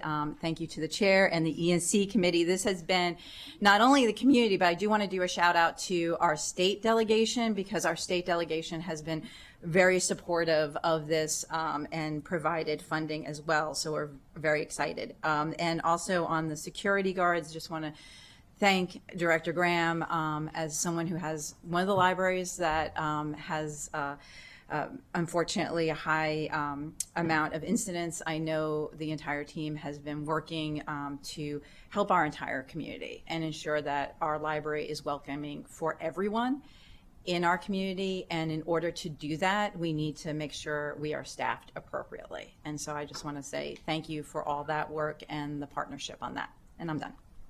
Thank you. We have a motion on the table. I know there's people wanting to speak. I wonder if you can please take the motion first. All those in favor, please raise your hand. It passed unanimously. So next I have Councilmember Kristen Mink. Thank you. So first I wanted to note that, so going back to the Sunday hours, because that was, of course, the majority of the public hearing, and we love to see our community members coming out to advocate for more hours at the libraries, but this is certainly a major conversation in the community, as has been alluded to. And as lead for libraries, of course, I'm fielding a lot of questions and comments from the public as well. And so I did want to provide the context that, well, first I will note that my office did receive communications. I believe that the council what was communicated with about the Sunday hours. So I appreciate that. Of course, once it starts hitting and the public starts seeing it, that does absolutely increase the visibility, and as we can anticipate, increase the amount of communication that we're getting. And I encourage the public to continue advocating for those Sunday hours. I think that's something that we all want. When I first came onto the council and became lead for libraries, I had many meetings with McGeo members who worked in the libraries, and the staffing issues were a major source of discontent. And so this has been one of McGeo's, primary issues. And so this has really needed to be addressed for a while, and it's difficult to take on because once the community is used to certain hours, taking them away obviously is painful.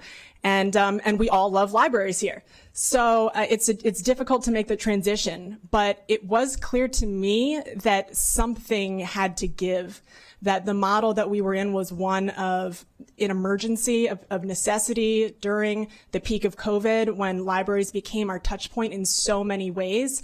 We needed people there to be able to provide more services than libraries had ever provided before. And that put serious strain on the staff there. And that becomes a recruitment and retention issue. It can spiral and compound. And so we were at a point of it not being sustainable, essentially. So something did have to happen. And what I want to make sure, I know that you have said this, and please feel free to jump in and say any more, but this is part of a longer term strategic staffing plan. And so ideally, of course, we would all love to see our libraries staffed to the point where we can be open all day, every day, you know, including on Sundays, and have that be sustainable. But we are not at the point where a same services budget covers that. It just does not. It's not a sustainable model. It is not fair to ask of our staff. And you are at the point where trying to make that happen meant that you were falling below minimum staffing levels. That creates additional safety concerns, disruptions to programming, rolling closures were happening. So this was a change made again to accommodate the budget that you have. Like this is not a budget, a result of a budget cut. This is because we do not have the funding here to even maintain, because it wasn't enough before. And so it's still not enough. So we need a new plan. And this is not, the intention is to not leave it like this forever. This is part of a larger staffing strategy. And I think that we will all be eager here as you work through that with the union. We'll be eager to hear how much it's going to cost for us to be able to increase the hours in a way that is sustainable and that is functional and that allows you all to rely on the full staffing that is needed and the programming that is planned and all of those pieces. But we do need to make sure that we have something in place where everyone knows exactly when everything is going to be open. The programming you say is going to happen is actually going to happen, and we're going to be reliably meeting those minimum staffing standards. Is really, really critical. That is the responsible thing to do. I would love to see more funding move into the space so we can increase the hours. I know that you all would too. So I just wanted to make that clear, and thank you for taking on what is a difficult shift and transition as we are all seeing. But I do think that having the opportunity to talk a little bit more about it, every opportunity that we have, to your point, to emphasize to the public that this is not, nobody here is cutting the library budget and having that result in a reduction of hours. We couldn't afford it before, and we still can't, and we have to be realistic about what we're actually able to do and do well. And I also wanted to commend you for something that I believe it was Councilmember Evans who brought this up during committee, and I'm so glad that she did, that you had a very high racial equity score, and an 11 out of 11, which you don't see a lot. And we do need to remember, and thank you, Councilmember Evans, we need to remember to always be talking about those scores, whether they're at the top or whether they're showing need for improvement. But the remarks on it in the packet, anybody can read, are really wonderful, and they talk about the ways in which you are really operationalizing that work. So it's not one-off work. You are working to build it into both internally and externally with the staff, with the programming, to build those ResJ, racial equity and social justice considerations into the work as a part of the fabric of the work. And so I appreciate that. And I did see the numbers that you all used as you were making these Sunday decisions, but I think everybody wants to take another look. And but I appreciate that being a part of the considerations for that work as well. And with that, I will yield. Thank you. Next, we have Councilmember Evan Glass. Thank you, Madam President. Thank you to the library staff and DGS as well for this conversation. Director Graham, I appreciate you sharing with us all of the challenges. There are a lot of them. It is not only staffing to accommodate the needs of our community, and would very much appreciate that data that had been asked before. I think when residents have questions, we should share the data so that they understand for themselves what utilization rates are, what equity accommodations we are making, which for me was the biggest concern when I originally heard from residents and reached out and said, why were these libraries and branches closed? Because they have greater needs, especially on the weekends, when families aren't working, when they are utilizing our computer and technology, which is probably more important than the actual books in those facilities, right? So, and I know you know that, so information is important. The other aspect of the information is about the disruptive orders. And I want to talk a little bit more about that. Prior to being on the council, I ran an after-school program and led the effort to open up a facility in the Silver Spring McGee Library in the lower level. Mr. Ostent knows that very well. Yes, we got that done. And even during that time, I recognized the changing nature of our libraries, that they are open for everyone, and that means everyone.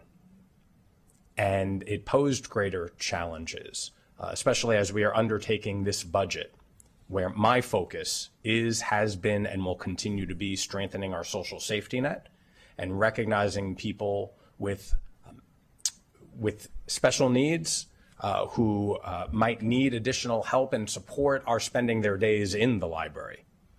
I presume that is probably why there are greater disruptive orders that are requested.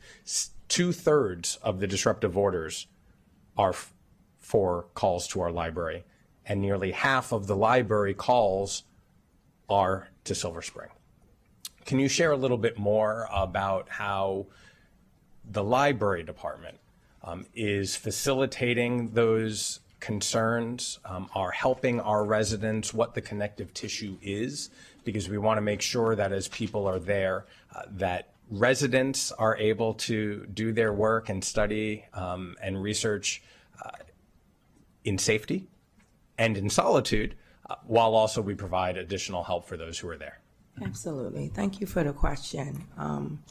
I think it's clear to me and my colleagues now that the information that's available about our uses that's available through OMB that we share at the Library Advisory Council meetings, we need to put a little more context behind because that information we disseminate and is publicly available. So I think we need to now take in note that we need to make sure the public actually understands the data that they have access to. So I'm going to definitely take that back. I just want to thank you for the comment and concern about the safety and security in our buildings.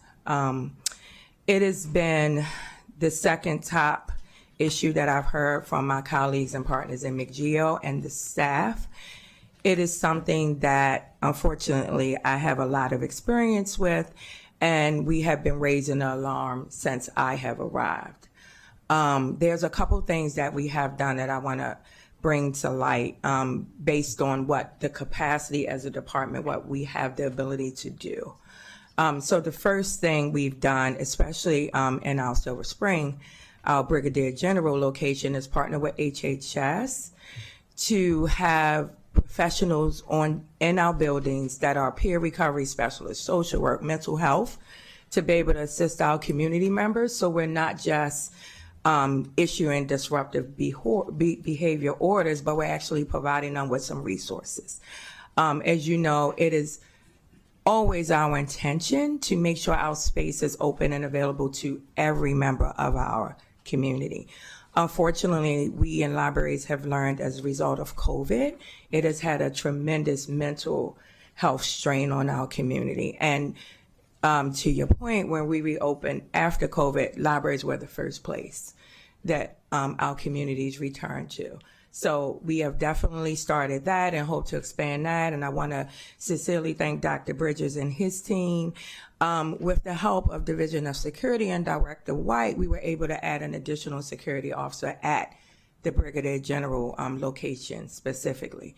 The one thing I want to highlight, because while we don't have a lot of budget enhancements, we were really strategic in what we were asking the council to support. And I just want to give a little bit of context as to the 5 contractual security officers we have out of 21 locations. That has been something that the library has been operationalizing out of our budget that we have never received additional funding for. So the additional 5 branch expansion hours would be just that, additional to allow us to expand in those locations.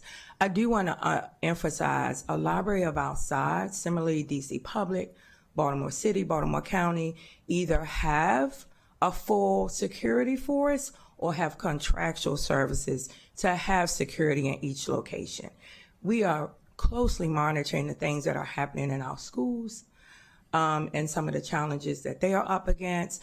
Thanks to Councilmember Mink, we've added another component in our incident reports for hate crimes against staff and community, because that has also been a concern and something that we've been seeing an increase in, as well as serious incident reports that often require MCPD's intervention. Thank you for that. And it is important that everyone has data, right? Recognizing it's not always disseminated. So thank you for committing to sharing that in real time so that we can share it with our residents. Ultimately, what this comes down to is ensuring that everyone has access to information and to learning, regardless of who they are. And at the same time, we have to ensure the safety of our patrons, our residents, and our staff. And so thank you for highlighting this. I know sometimes this is uncomfortable to talk about, but it is also uncomfortable to witness and to experience. And so let's keep talking and figuring out how we can make everybody in our library safe. Thank you.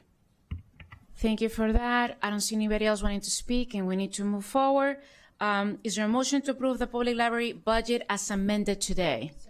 Moved by Council Vice President Balcon, second by Council Member Mink. All those in favor, please raise your hand.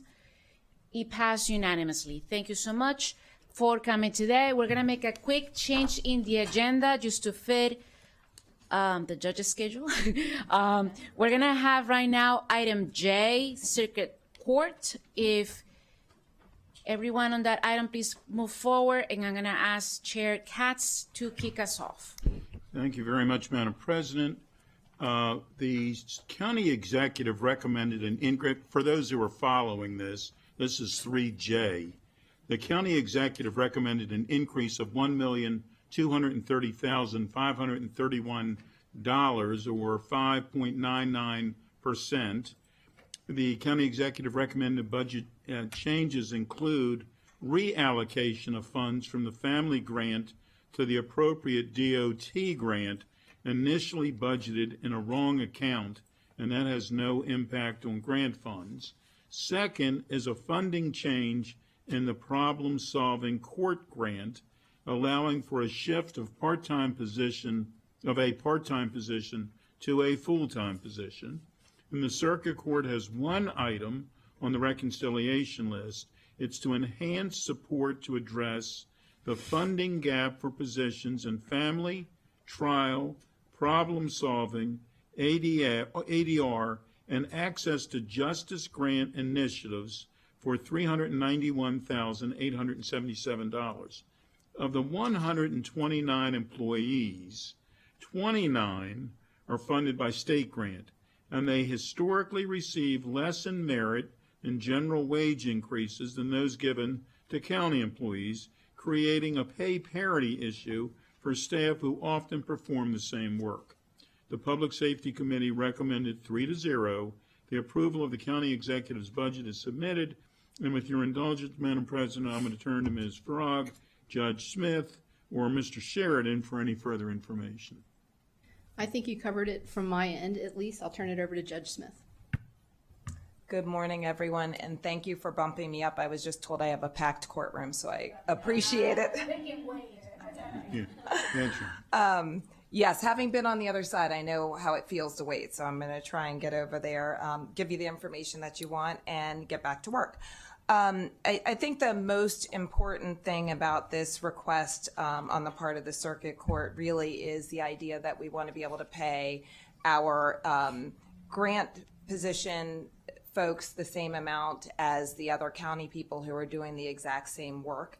And I also want to point out that these positions, these grant positions, are really folks who are serving the lower socioeconomic folks who come into the courthouse, helping with our access to justice, our self-help attorneys. I believe 2 of the attorneys who are in our self-help office are paid for through this grant.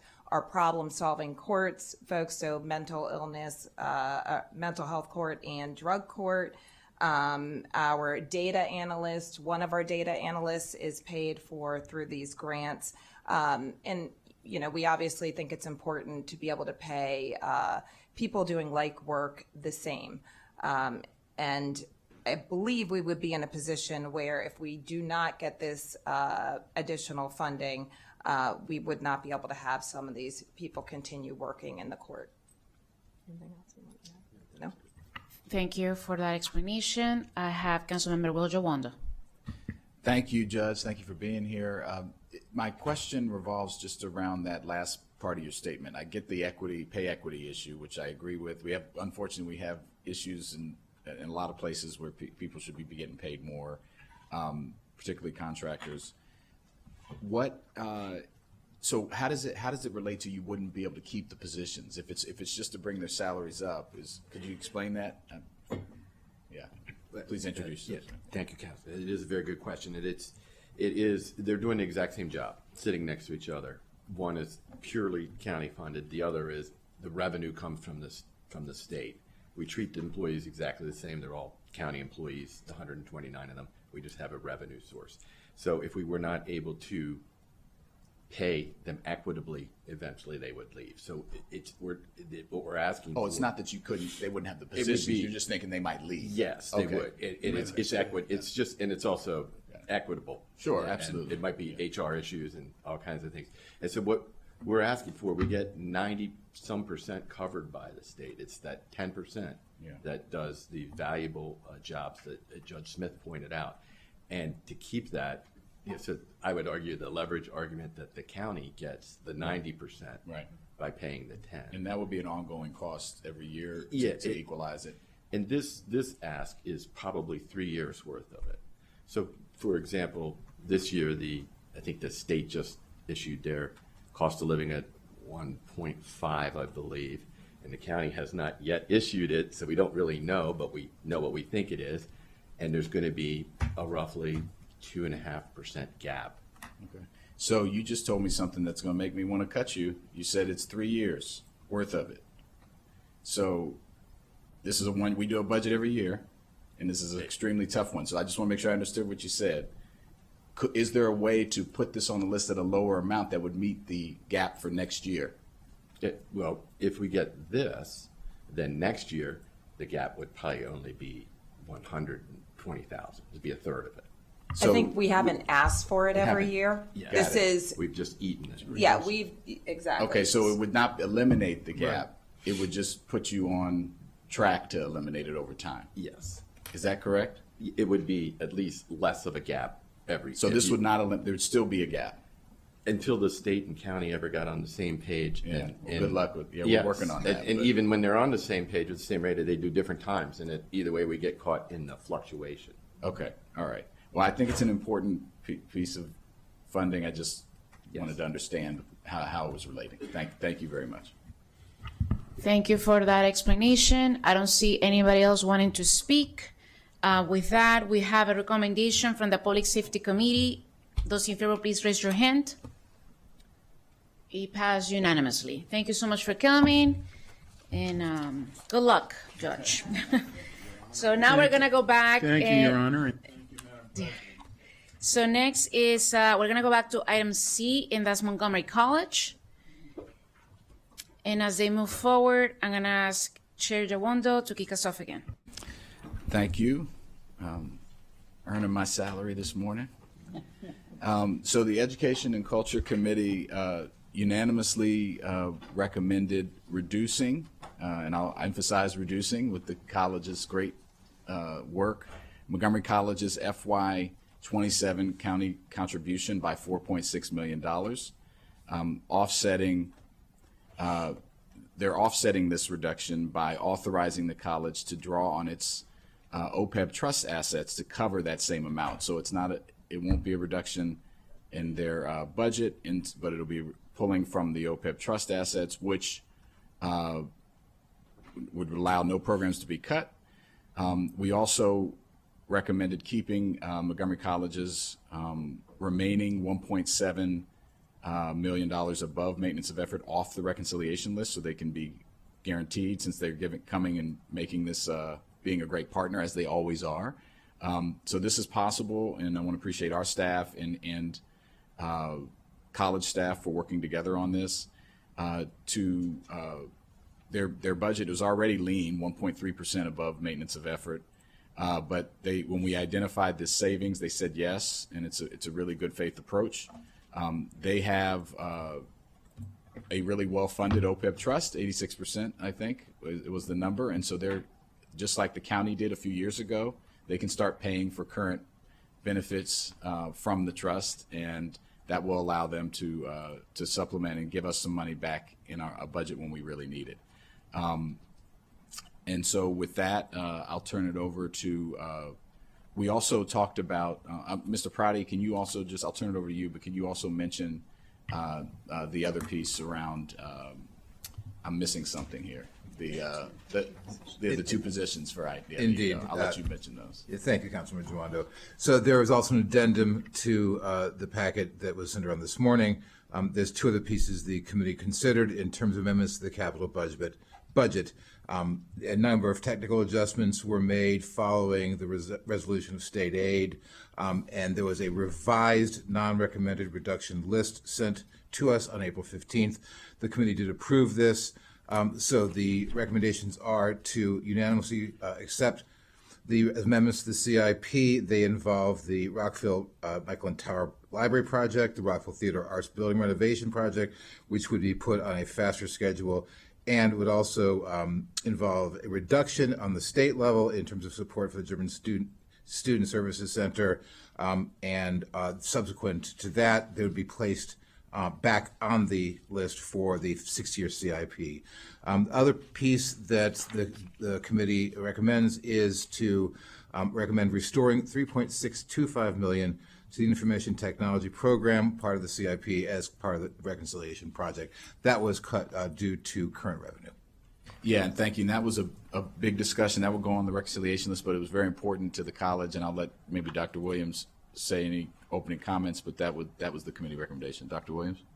Thank you. Thank you, Councilmember Giwando. Good morning, Council President Fanny Gonzalez. Good morning, Council Vice President Balcom. Good morning, Council members. It's great to see you. Thank you for your leadership. And just to share, I know Councilmember Giwando and Mr. Prouty shared a lot, so I'll stick to the things that they didn't share. And let's talk about how your community college really quickly for 30 seconds is thriving, right? With increasing enrollment and increasing graduation and persistence rates. And we're doing that because we're innovating, right? The adjustment increase that we're asking for, the 6.3, is the first in 4 years. Right. In those 4 years, we've seen immense increase in enrollment. And as I said, graduation rates. We're doing that because we're ideating, we're innovating. We created a Raptor Ready Scholarship a few years ago that provides $1,000 for Montgomery County high school students to jumpstart their career, their academic journey at Montgomery College. We've also, thanks to many of you, since June, just this last year, since July of 25, we've distributed almost 82 tons of food at our mobile markets between July and March, and so many of you have contributed to that. More than 6,000 households have been impacted by that. Almost 1,300 volunteers that we estimate at a little more than $45,000, right? So we're finding different ways to holistically support students. So when you're investing in your community's college at a time right now when affordability is so key, you are investing in a resource that is creating impact for lives, for families, for our community members. So I really am encouraging you, I'm asking you, I'm inviting you to continue supporting Montgomery College. We've been great fiscal partners. We reduced our CIP by $54 million with the understanding that our IT would be intact. And this is our IT base that we're talking about, requesting you to put on a reconciliation list. This is a 25% to the base of our IT that we're asking you to put on a reconciliation list and ideally let us, move forward with at the end of the day. So when you consider that and the agreement in regards to the OPEB trust, please, we value our partnership with the county. We value everything that we can provide to the county. We're here because we are the community's college. And the last thing I'll share, without new operating dollars in 4 years, East County Education Center is about 2 years old. Right, our first phase was to serve 1,000 students. We've served more than 2,300 students. I can go on and on about how great Montgomery College is and the return on investment, but I'll stop because I know you recognize it, I know you appreciate it, and I thank you all for your leadership. So thank you. Thank you for those words and from being such an amazing partner. Montgomery College has been in the back of my mind since we have received the county executive's budget, and I want to also appreciate Craig Howard from our team, because he and I discussed how can we make sure that we don't touch Montgomery College, and we came up with the op-ed idea, and we reached out to your folks, and that's how we're going to make it happen. Because if there is an agency, an institution that has been amazing and has produced so many talented people from our county, is you, and we're very proud to have you. So I am in full support of the committee recommendation, including the technical amendments for the CIP that were discussed. I see a couple people who wanted to speak. I see Councilmember Kate Stewart. Thank you. I just want to add my thanks. The college is always such a great partner throughout the entire year, and I have to say during the budget as well, really collaborating with us. And I want to thank the council president, chair of ENC, and our staff for working with you, and just emphasize that the use of OPEB money is a one-time adjustment, and to strongly encourage the college, and I know our team is happy to help with this too, but to put a plan in place for the use of OPEB money going forward. That is something the council did for our county government a few years ago, and it has been very helpful, especially when you have a well-funded trust to be able to make the type of decisions that you were able to make this year. So I just wanted to extend my thanks to your entire team and all the work that you've been doing. Thank you. Thank you for that. Council Vice President Marilyn Balcom. Yes, I just wanted to add my thanks too, in terms of how the college comes into the budget process. We've been, first off, we're so fortunate to have Montgomery College in our community. I think everybody agrees of the great work that you do. But it's really great during budget time, because you have been very fiscally responsible, and we so appreciate that. And I think that this was a minor ask to begin with, and I think that the OPEB solution was great, and I support the committee's recommendation, and I also support our GO chair's comments about the one-time use of funds. So thank you. Thank you for that. I don't see anybody else wanting to speak. With that, we have a recommendation by the Education and Culture Committee as amended with the technical issues that were discussed for the CIP. All those in favor, please raise your hand. And it passed unanimously. Thank you so much for the partnership. We're going to move on to item D, Police Department. If our folks from Public Safety come forward, and I'm going to turn it back to Chair Katz. Thank you very much, Madam President. The Public Safety Committee approved the recommended budget for the Police Department of $385.7 million, an increase of 9.4%. It is mainly a same-service budget, sustaining operations rather than expanding services, given the department's sworn vacancy rate at 14%. The following items were placed in the reconciliation list.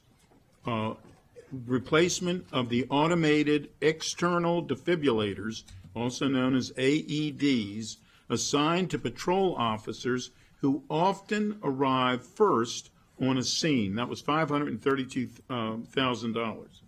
Trial board resolution required by law when an officer appeals an administrative charging committee's decision, and that's $300,000. A case management support for the Investigative Services Bureau with criminal investigation, that's $180,000. And as of 9/20 today, we received a letter from the FOP that suggests that we could cut, they suggest that we could cut this case management software system for the $180,000. The second item that they suggested we could cut was the vehicle recovery software to manage vehicle recoveries and impoundments for $180,000.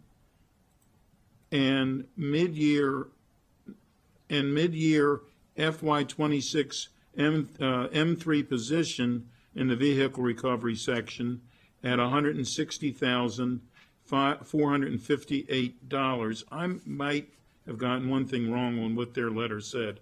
And the last thing they said was the fixed automatic license plate reader technology to focus on stolen vehicles for $150,000.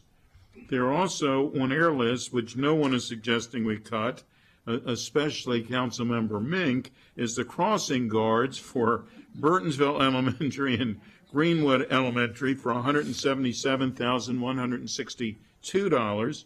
The Police Accountability Board Public Portal for $30,000. A new investigator position to replace contractors for $1,859. The mid-FY26 action to reflect full Emergency Communications Center, also known as the ECC, staffing for $1,992,606. It would restore 25 positions that were removed in the FY25 budget. The committee voted 3-0 to reduce the CE's recommended amount by $629,244 to reflect mid-year hiring of half of the positions, the loss of Homeland Security granting in $120,000, and the crime analyst software for $29,096. Other operating items, the red light speed camera contract at $11.1 million and body worn camera contract at $3.2 million. The county executive sent over 2 CIP amendments on March the 13th. One was for the 4th District Police Station, which is Wheaton, which is a new project with placeholder funding of $40 million. 2 was an outdoor firearms training center in which the CE removed $300,000 for the program of requirements. The Public Safety Committee voted 3-0 in support of the 4th District Station project, and committee voted 2-1 with Council Member Mink dissenting to restore the funding for the Outdoor Firearms Training Center. I now would like to turn it over to Ms. Frog and Chief Yamada for any comments. We need to double check that FOP letter you have it. Okay, Yes. Thank you. So I just wanted to clarify that because there are 2 items on that reconciliation list on page 2 of the staff report, which is a case management system for $180,000 and the vehicle recovery software system for $180,000. I believe the FOP letter was talking about budget change number 4. Budget change number 3 would actually be in the Investigative Services Bureau. Okay. So if we were to ultimately take their suggestion of the 3, I believe it's $490,458, and are those numbers correct? You're going to make me do math. Hold on.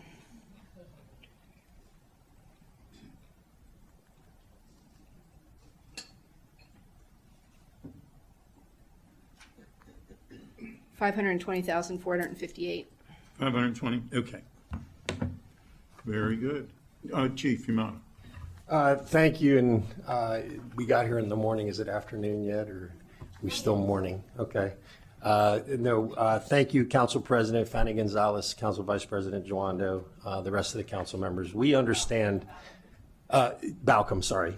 We definitely understand the fiscal environment the county is navigating through right now. We recognize that every dollar requested must be justified through efficiency, accountability, in order to provide a real value back to the community.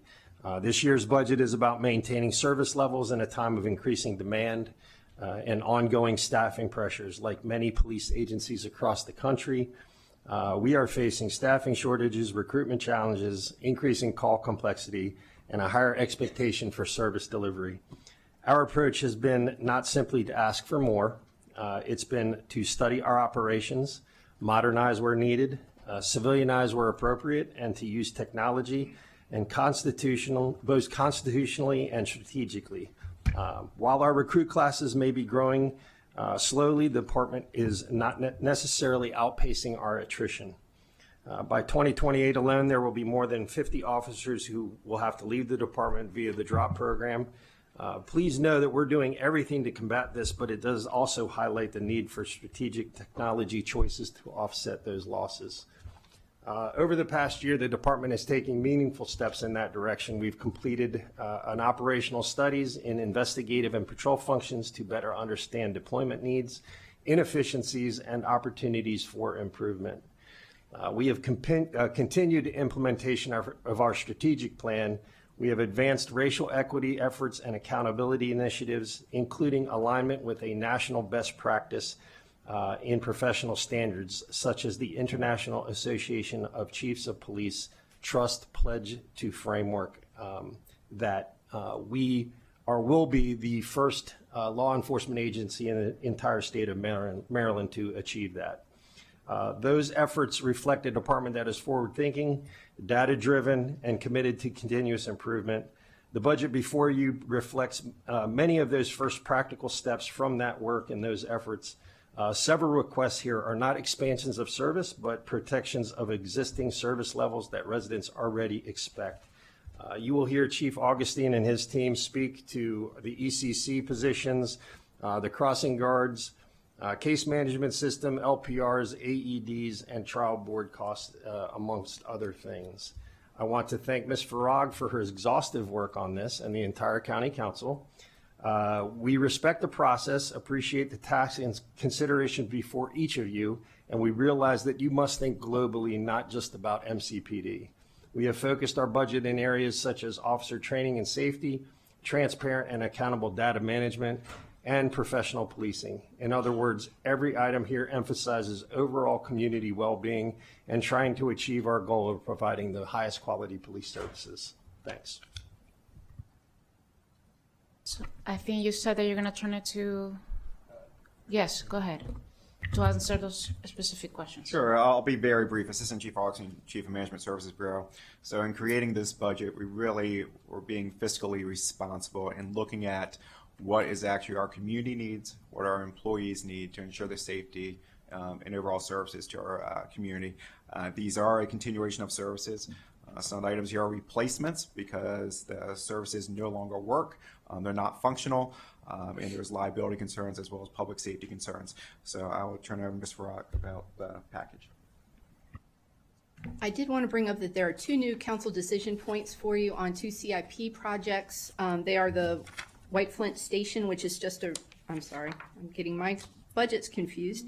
Olney Satellite Police Station. These both reflect the receipt of state aid. The Olney Satellite Police Station adds $1.25 million in state aid, which has been programmed in FY27. That increases total project cost to $2.4 million to design and build a satellite facility on leased space in Olney.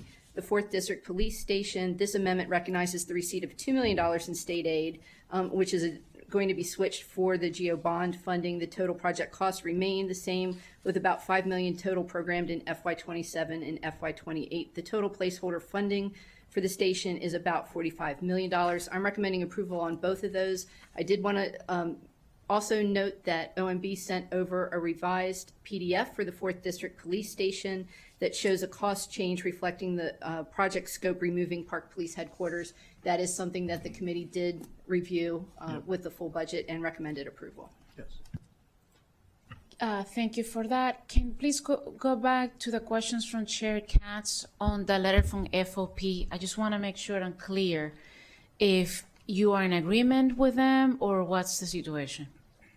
I just need to hear it clear from me. Yeah, wasn't aware that they were sending the letter until about 30 seconds before I stepped up here. I think we would have a difference of opinion as to what their recommended cuts would be. Okay, so at least the one on vehicle recovery software system for $180,000. Dale Phillips, Budget Director, MCPD. I can speak to that one. I'll try and be very brief because I know you got a lot. Give me 120 seconds. Okay. Everybody here is going to have to adjust their schedules. This is key because we are in the process of reducing our budget, and I don't want to miss anything. So please go ahead. Okay, on the VRS item specifically, I want to start from a point of agreement. The Public Safety Committee reviewed this specific request and voted 3-0 to fund it, recognizing that not funding it will be short-sighted, and I'll come around to that. So let's agree that that's our baseline. Second, the vehicle recovery section is not speculative. It generates roughly $4.5 million a year in revenue. That is real recurring revenue that goes directly to the general fund from a direct core service public safety function. Third, our system producing that revenue is outdated and unstable. That's been confirmed operationally and observed firsthand, including Council Member Lutke's on-site visit. The platform is unsupported and structurally fragile. If we accept those points, one implication follows. If the system underpinning a revenue stream is unstable, the revenue itself is at risk. At the same time, current operations are inefficient in measurable ways. Code enforcement officer time, administrative processing, sworn officer time, and manual processing. These are real costs already being absorbed every day. Which leads to the next implication. We are already paying for the inefficiency, just not in a way that shows up in a single line item. And if throughput is constrained, that is the number of cars we can process through this process, if that's constrained, if vehicles move slowly through tow processing and auction, then revenue realization is also constrained. We are not maximizing the value of what we already have. So this is not fundamentally a question about software. It is this: are we comfortable relying upon a known fragile system to sustain a $4.5 million annual revenue stream and a core public safety function without doing anything to mitigate that? Because declining to fund this specific response requires accepting a specific assumption that a deteriorating manual unsupported system will continue to perform at a stable or improved level without intervention. We know that assumption does not hold true in practice. I'm almost done. So let's frame it correctly. This is about revenue protection and revenue expansion. Increased throughput means faster auctions, improved collections, and ultimately more revenue to the general fund. So it's ultimately comes down to how we choose to manage something that we know has value. In closing, ask yourself this question. If this were a private sector operation generating $4.5 million a year, would we defer investment in the system that produces that revenue? Thank you. Can Thank I you. ask, Madam President? Yes, sir, go ahead. So was that for the software as well as the position? Was that for everything? Just the software, sir. Just the software? Yes. Okay. And just so you know, based on our conversations with various vendors, that is a initial implementation number for the first year. We know going in years outward, it will go down far from what you pay in the initial first year of implementation. Thank you, Madam President. Thank you. I'm going to now turn it to Councilmember Wojowondo. Thank you for the discussion and, oh, your mic. Yep. And thank you for Chair Katz for raising that issue. This is one that was on my list of reductions, so you came prepared as well, so I appreciate that. So just talk to me about the relationship. You made the case for the software, which is compelling, about the position. So with the software, could you do without the position? I'm going to turn that over to AC Augustine. Okay. Thanks. I know you always want positions, but obviously context, Right. and we're trying to find reductions. So what this will also do is there's currently a police officer sergeant that is managing the vehicle recovery section. That position will go back to patrol services. So this is basically replacing that manager. What we are looking for, as Director Phillips said, there's $4.5 million in revenue. We need someone with the skill set to come into this type of enterprise and organize and run this type of organization.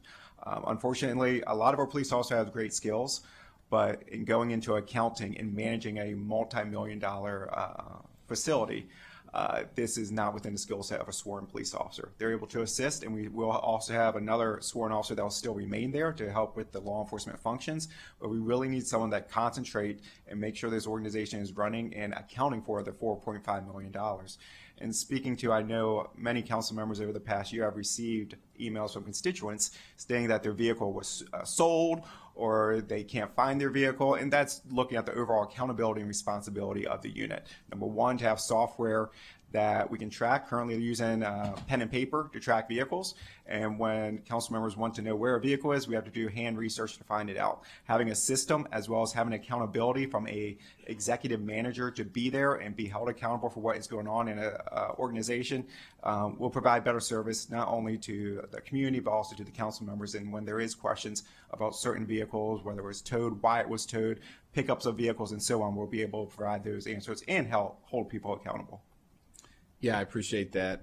You've convinced me on the software. I mean, look, you have attrition, you're hiring new people. There's a lot of smart people in MCPD that are non-sworn. I would hope over time, with the technical assistance from the software that you're going to acquire, that you could manage it appropriately. I'm going to hold on my motion. I'll make a motion in a second. But the second thing I wanted to ask about was the license reader. That was the other thing on the list, this license plate reader. My understanding is that this would be for 50 additional units and that you already have 800 that are in service. Is that correct?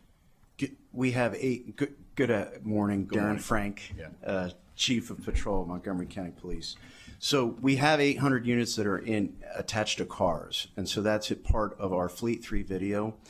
So as officers are moving around at any point of the day, their fleet vehicle has the capability in it and is running an LPR, but that's not in fixed locations. And also, just for clarity, we don't have 800 out there right now. Right now, there's probably about 50 units out there that are with officers, back roads, side roads, main roads, going around as they're responding to calls for service, not necessarily focused on that. So it's right now our system is kind of happen chance, right? If an officer's going to a call or patrolling a certain area, they might catch something. Whereas these fixed units, what we're trying to do is expand upon what is a force multiplier for us. These fixed units would be at major interchanges, major areas where we see a lot of different action coming from DC, from Virginia, from other counties, moving about within the county. And we actually would like to expand it because what it provides, it's not just for stolen cars.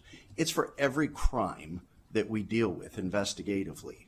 So if you have a kidnapping, if you have a missing person, if you have anything from an Amber Alert to a Silver Alert, this system is used in that. It's a stationary set of law enforcement eyes that can pull in information and our investigators can access and go after. And when you talk about our limited resources now as it is with officers, this just enhances what we're able to do. For example, if you have a robbery in the middle, or a commercial burglary in the middle of the night, and we have a good network of cameras that are out there. And in any district, you might have 8 LPRs out there in a patrol vehicle that are already responding to calls. But if we have our roadways covered with this, commercial burglary, a vehicle goes through at 3 a.m. in the morning. We know the burglary occurs between 2 and 3 a.m. Our investigators can go and look at the tag reads and see which vehicles came down there. And even better, if we have a citizen that saw something, I saw a white van between 2 and 3 a.m., we can go and look and say, okay, here's a white van between 2 and 3 a.m., it's a lead. Now that's for a commercial burglary. Now let's get into homicides, let's get into robberies, let's get into rapes. This system is not about, while it also is about traffic, it's about insurance failures on people that go and have collisions and then they're uninsured with our constituents. That's not a good thing. So we want to do enforcement there. And even better, it's a blind system. It just shows an offense. On the traffic side, it just shows an offense. So rather than having an officer observe, it just merely gives officers the information. That car there doesn't look at who's driving. It just knows that car is a violation. So it's more than traffic. It's more than stolen autos. It really goes to a core framework of dealing with crime in Montgomery County and reducing levels of crime. Right, and these are, so this request for the 150,000 is for 50 stationary units. Yes, and I will say this, council member, the technology has advanced so that 50 of these units for 150,000, really just a little bit more than one FTE for a police officer, is really an extraordinary price reduction. And as the technology develops, and that's why we call it a force multiplier the way it is, because they didn't cost this before. This is where the technology is going and the price coming down, and really has allowed us to responsibly ask for this budget item. Because before it would have been under different systems, under different mechanisms, it would have been $1 million. And where's the data stored? So the data is stored locally with us. It's a 365-day retention. That's what that's what the state policy dictates. We share a little bit. The only thing that we're allowed to share is with MCAC, which is through Maryland State for their intelligence center. But we only share a little bit of that data. It's audited quarterly, and that includes looking at who accessed it, why they accessed it, and then there's a rolling 365, back to the retention, it's a rolling 365, so anything there today that's 364 days old is not going to be there tomorrow. Got it. Well, I think I understand why you asked for it. I think, there's always more we could be doing in every area. Yes, sir. And so I think this budget is tough. So I will make a motion to remove the vehicle recovery position, the 160,458. Is there a second? Second by Councilmember Kate Stewart. Thank you. You're welcome. I have two folks waiting to speak, so I'm gonna take those before I ask for a vote on this motion, okay? So I have Councilmember Don Lukey. Thank you, Madam President. I just wanted to reiterate and thank you, Assistant Chief Frank, for your overview of the LPR request, and that, we did have a big discussion about this at the Public Safety Committee, and I had raised a case of the past where an incident of domestic terrorism was prevented and stopped. Those were with LPR units that were on a state roadway. But in full disclosure, I used to work at the MCAC, right? So my desk was around the corner from the LPR unit. So I've seen firsthand the efficacy of this, and also, and Councilmember Balcom, Vice President Balcom, and I went to a town hall on public safety she hosted last night in her district, and residents have concerns about staffing shortages, and there are several things on here that all really intertwine in helping us to manage those staffing shortages, along with the recruitment and retention work that I know the department is doing. But specifically with respect to the LPR program, that is a force multiplier. It isn't a new technology. It is something we already have. And it does truly expedite investigation and crime solving, two things that our residents care deeply about. The other piece on the vehicle recovery, and the motion that was just made, certainly we are sort and patrol. And I, too, don't know that a sworn sergeant needs to be responsible for running and handling the logistics of that operation, which is truly a business operation. The software will assist overall, and that is desperately needed. I already spoke deeply about the operations over there. And no, they shouldn't be working off Post-it notes and a dot matrix printer. Sorry. And I welcome many colleagues to go take a look at it sometime. So I certainly support the software for the vehicle recovery operations, but also understanding, my understanding is that the budget change number 5 on the list is that you would not anticipate starting that person until January 1st, which is a half-year allocation. And so I'm wondering if you can speak to the dollar amount allocated for that if it's a half-year rate for employment? I can answer that. It's actually a mid FY26 creation, so it's reflecting a creation in this current fiscal year. The salary is a full year's salary. So for FY27, I don't think discussion said they would hire in a half a year. Okay, so there is currently, this is staffed by a sworn sergeant, and the hope is to move a civilian with project management experience and accounting experience and all of that into that role. So there isn't a person currently in that role in the position that this salary in this line item is allocated to. It is currently being served by a sworn sergeant who could be redeployed for other police department operations. Is that correct? That's correct. The position has not been posted or advertised for hiring yet. Okay. All right. So the word mid in that line item is a bit of a misnomer, because you would be, if this budget item passes, and I respect that there's a pending motion to remove it right now, but if it passes, you would still have to advertise, recruit, and get the person on board. That's correct. Background check. So it would be a several-month process. Okay. I just wanted to give you an opportunity to clarify that. All right. Thank you. Great questions. Councilmember Kate Stewart.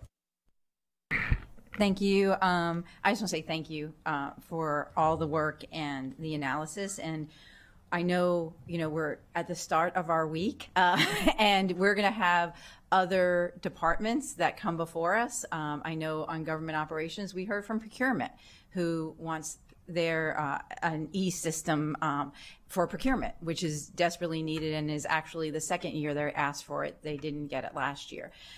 Yesterday, we heard from our Ethics Commission, and we had questioning about their system, which has actually failed. And so needing to do that. So I think in thinking about this year's budget is also thinking about what we can do this year, and then what are some things that maybe can wait until next year. Last year, procurement didn't get funded, and they put the request in again, and Ethics Commission was in the same place. So I think the information you've provided us and the work the committee did, I think is very helpful in thinking about making those choices, because honestly, those are choices we have to make. It's not necessarily, is this something that you all need? We hear that. It's, is this a need in FY27? And so, and I hear you. Yes, you would agree with that. And I think Director Ash Shetty would agree that for procurement, he also has a need. That's an FY27 need. And our job is to figure out, can we fit all that in FY27? And so I just wanted to let you know that's kind of how I'm thinking about this. And also the same with the creation of new positions. My concern is creating new positions, knowing what a tight budget we have and knowing how tight our reserves are going to be this year and what we're going to face moving forward over the next couple of months. And so I'm critically looking at any new positions because I frankly am nervous about what is going to face us in the next few months. And that is just why I seconded the motion, because thinking about, I want to make sure the people we have now and the positions we're advertising now, that we can, make sure they have jobs and they stay employed. And I'm critically looking at any new positions that may come up. So just wanted to let you know why I seconded the motion and where I'm coming from. Thank you. I don't see anybody else wanting to speak. With that, we have a motion by Councilmember Wojawando, second by Councilmember Stewart. All those in favor of the motion, please raise your hand. 1, 2, 3, 4, 5, 6. Against? 1, 2, 3, 4, 5. The motion passes. And then we have a committee recommendation by the Public Safety Committee for the Police Department as amended today. All those in favor, please raise your hand. And it passes. Thank you so much for coming today. We're gonna move on to item E, and that's Fire and Rescue Services. I'm gonna turn it back to the chair of the committee, Chair Katz.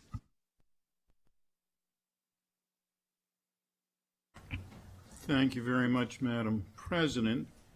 Public Safety Committee unanimously recommended approval of Montgomery County Fire and Rescue Services budget of $311,700,388, which is an increase of 0.5%. The following were placed on the reconciliation list. Restored 9 FTE career staffing for an aerial truck at the Hillendale Station, which was $1,787,119,000. Maintained 6 FTE career staffing at the Laytonsville Station for $555,703 instead of shifting to Travilla Station, which was the same amount. The committee wanted to emphasize that these changes are operational and shouldn't be considered as budgetary items. Committee also reviewed and recommended approval of 2 CIP amendments: apparatus replacement program, a March 13th amendment that switches 8.514 from current revenues to short-term financing, and White Flint Fire Station, an April 21 amendment that changes the name to the North Bethesda Fire Station. With your indulgence, I'd like to turn over to Ms. Frog and Chief Smedley for any additional information. Once again, I think you covered all the salient budget points, and I'll turn it over to Chief Smedley. Thank you to this body for allowing us this opportunity. There's no doubt that we're supported by some of the most dedicated civilian, volunteer, and career personnel anywhere in the fire service. And I want to make it clear that Montgomery County residents can have the confidence that we're going to take care of you, agnostic of a budget. We're always here, we'll always be here, and we're making sure that we are challenging ourselves internally to serve the community to the best of our abilities. Our mantra is we're a learning organization. We're actively applying those lessons through our master plan. We're improving capacity, particularly in EMS, emergency medical services. We're enhancing workload balance. We're sustaining essential services. And we're maintaining operational resilience. We will accomplish this through the budget process by asking for additional resources, but we also will accomplish this by doing better with the resources you entrusted to us. As a few examples, in FY26, we asked for a transport unit. We placed that in service in the Bethesda area in January of this year, and it's making progress to helping the capacity. In addition to that, we are doing better with our resources. We've upgraded a 24-hour transport unit from a basic life support to an advanced life support in the Aspen Hill area. We also have worked with not only our volunteers, our union, and management to place in service 2 additional ladder trucks with 4-person staffing at no extra cost, and a paramedic rescue squad at Wheaton with 4-person staffing while the volunteers can help staff that at no extra cost. Those are just some small examples of us using our master planning, learning from that. I would be remiss to say that we are going through growing pains, which is something that happens when you have growth. And so we're working through those things, and we have someone inside our organization today, and they'll be here with us for some time to help us grow together. I can tell you that I can go on and on. I know we have a long agenda. I will not. But at the end of the day, we will figure out our ways to be creative with our resources, be partners and fiscal stewards with the resources you provide us, and help to find ways to, with the finite resources that we have, to cover our community. And with that, I will turn it back over to Susan Farrar. Thank you. I see Councilmember Will Jawando. Thank you, Madam President. Thank you, Chief. Thank you, team.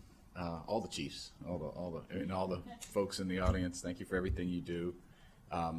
Just wanted to give you an opportunity to speak to the Hillendale service, the county executive's budget recommended a reduction or there, and just want to allow you to provide context. Obviously, you heard the last conversation. You've been here for a while. You've heard a lot of conversations. We have a very, very tough budget, and we want to maintain high quality public service and public safety for every resident. But could you talk about what it would mean if that was not included, and how you're currently operating and how you would operate?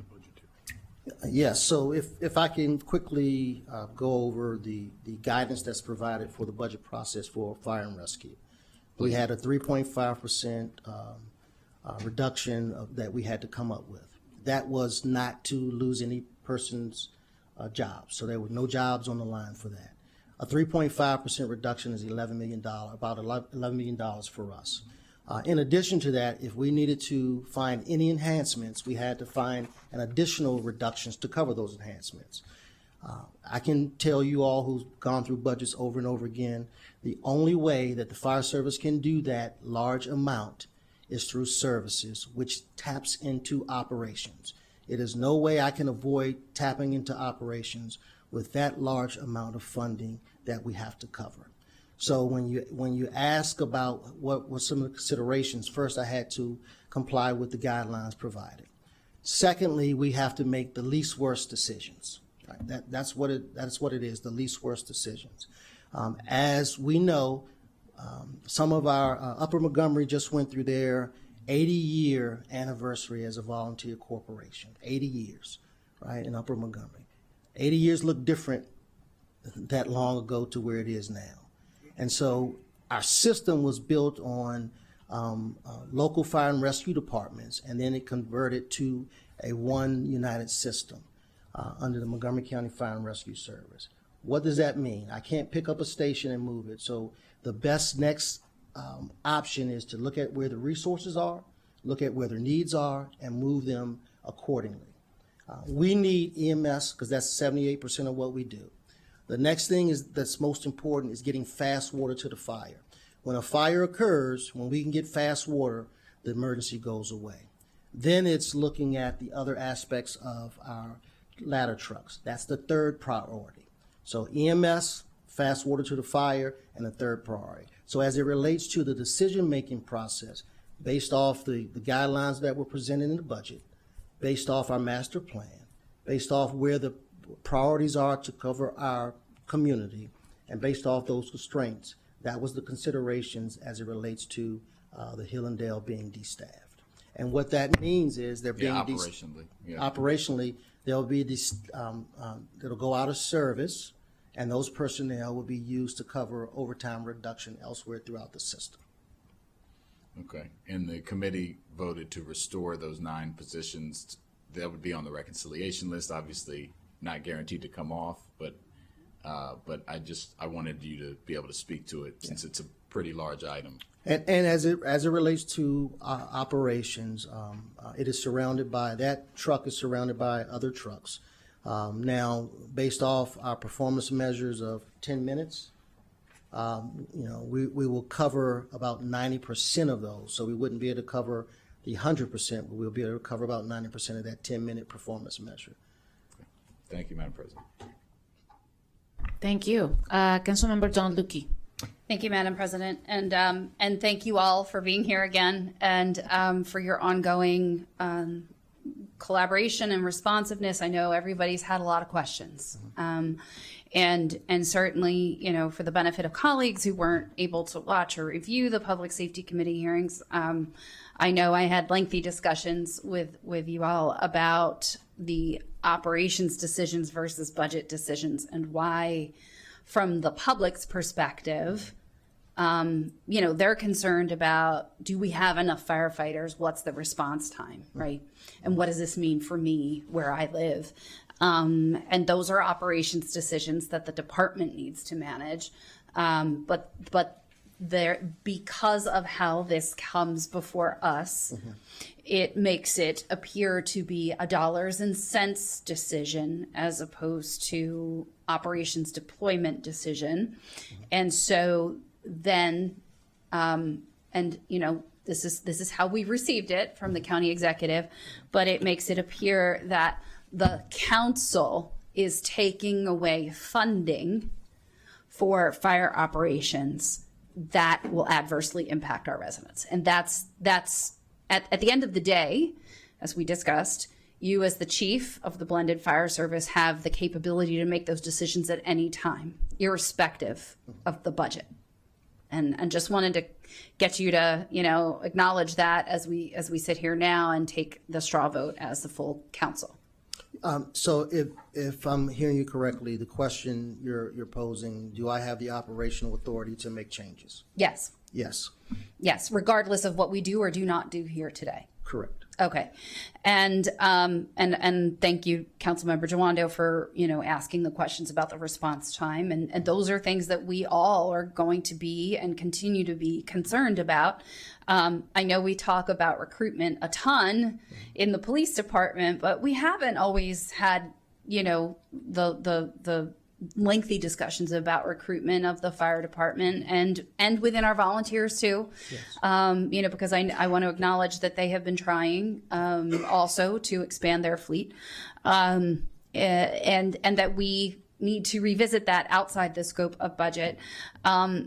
And lastly, because this was something raised at the Public Safety Committee, and Ms. Farag had highlighted it, and also you have noted SB 445, which passed this year, which adjusts how overtime compensation gets computed, or when you would start to be able to accrue that for our firefighters statewide. I note that does have a longer runway to implementation, so we don't have to consider that in this year's budget.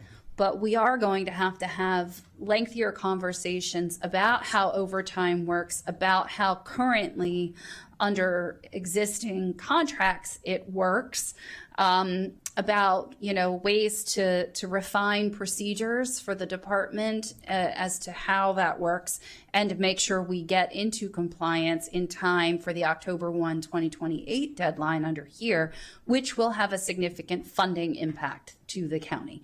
And I didn't know if you would want to speak to that at all.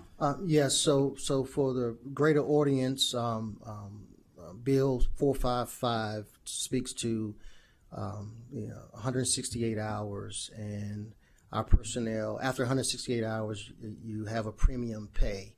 Now that bill is going through the process, and nothing is being appropriated from that bill. So it's translating to the local level. And so right now, our career personnel work a 48-hour work week. So if we just do simple math, that means every week we have to pay them an additional 6 hours at premium. Pay period, that's 12 hours. Right now, it's roughly about $10.5 million. And I know yesterday you voted to move the collective bargaining agreement forward, and thank you for that. But that just means that any raises that come up, that's more funding that we have to come up with for out years. So the good part of it is during the negotiation process, there was a lot of discussions around that and some models that were evaluated. So we have a starting point. It's not going to be easy, but we are some of the things that you mentioned, Councilwoman Lukey, are contractual. So that's in a negotiated space. So we will have those discussions, but we are understanding that it will hit our FY29 budget, and we will do everything that's possible to make sure that we're ready for that. Well, I appreciate that, and thank you for the explanation. And we look forward to working through this sooner rather than later. I know October 1, 2028 often seems like a long time off. It's not. We need to start these discussions as soon as we wrap up this budget. So thank you for that. Thank you. Next, we have Councilmember Andrew Fritzen. Thank you. Appreciate the comments, clarifications, and the questions. Appreciate your work, Chief, and appreciate raising the Senate Bill 445. That is going to be a dynamic that we're going to have to work through with our firefighters and with the management and leadership to figure out how we navigate those changes, and hopefully there'll be some offsets and ways that we can work together to figure out what makes sense, doing right by the people who are putting themselves in danger, but also making sure that we can sustain the workforce and manage and operate the department. I appreciate the comments about response times. I'll just note I'm here because of our emergency response times. I went into anaphylactic shock and had to be intubated, and because of the professionalism, because of the training, I am literally alive today. So this is not lost on me, these conversations and what they actually mean to real lives and real people every single day in our community. I did just want to ask a question. We talked about this when we spoke about your budget before, but the 3.5% reduction and every enhancement needing to have an offset. This is more of a question for OMB than for the chief. Do we have a list of that?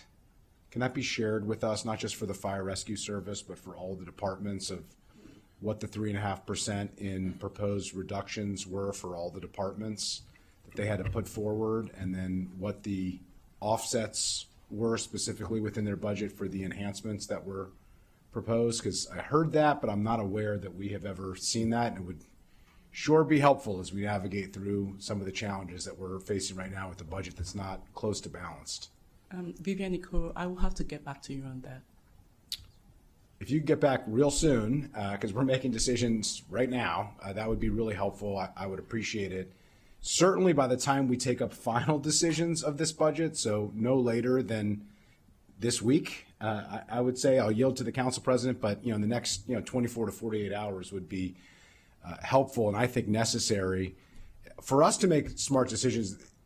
The council is in a very difficult position to make thoughtful reductions because we don't have the operational understanding of exactly what the impacts are going to be, and there really isn't enough time, line item by line item, for you all to explain what those impacts are. This is the rub that we have. And so we need you to help us to understand what those impacts are going to be, so that when and if we have to make difficult decisions, that we're making, what was the chief's term, the least worst choice, that we're making the least worst choice and not the worst choice.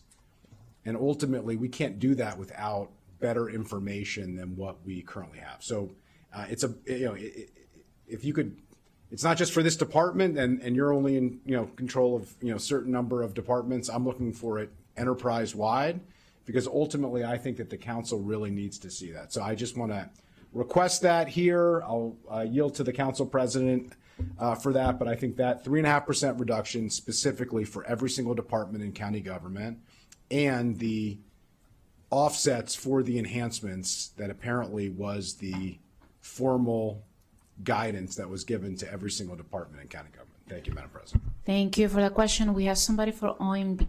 Can you please give her a chair? Anybody? There you go. Thank you for doing that. Veronica Howard from OMB. Just to point out that the 3.5%, all items were provided already to the council, so you already have that information. Okay, we have the 3.5% reduction from every department, and it's designated that way? You have every item that they submitted in their submission. Okay, if you could double check, because I know that we have about 18 or so million dollars in reductions that the county executive has said that were decided. That's like 0.2% of the $8 billion budget submission. 3.5% would be a much bigger number. I'm not familiar with that list in a consolidated way, so if we could follow up and look into that. And specifically, the other thing that I am very interested in is the offsets. Because there's, what I'm hearing from the chief, the guidance was both things, just to make sure I'm understanding and clarifying. One is a 3.5% across the board reduction, and then an offset of new programs and new positions where, it's essentially, if you're adding something, you have to find a reduction within your department or a efficiency that you can find in order to cover the expense. You should have that. If anything was approved, then the offset was approved as well. I'm going to ask Mr. Howard to speak on this. Okay. Yes, looking for more specific than theoretical. is what I'm asking. As part of the OMB's, the County Executive's budget development process, OMB in most years asks department to share reductions and things like that as part of their budget submission. Those have historically been considered internal deliberative documents by the executive branch. And so I think we can chat with OMB about whether the executive and the CAO are willing to share those more broadly. I know a lot of those are used as part of the county executive's budget process. Some of the submissions, suggestions from departments. So we can circle back with them and then circle back with council. My understanding was that it's internal. We're hearing it here as the justification. If we're making our decisions on it, that would be very helpful. And so what I am asking for is that it be at least internally deliberative to the council so that we can be aware of that. I think it would be even more helpful if it was available to the public, because ultimately, what was considered but ultimately not accepted is a reasonable thing for us to understand. I mean, everything in the budget presumably was put forward. So understanding what was weighed and ultimately not taken so we understand would be helpful. Thank you. Great suggestions. We're going to follow up on that one. With that, I don't see anybody else wanting to speak, and we have a recommendation from the Public Safety Committee. Those in favor, please raise your hand. And it is unanimous. Thank you so much for coming today. We're going to move on to item F. Action on a resolution to approve the memorandum of agreement between the county and the Montgomery County Volunteer Fire and Rescue Association, fiscal year 2027. Is there a, let's see, wait for people to come forward.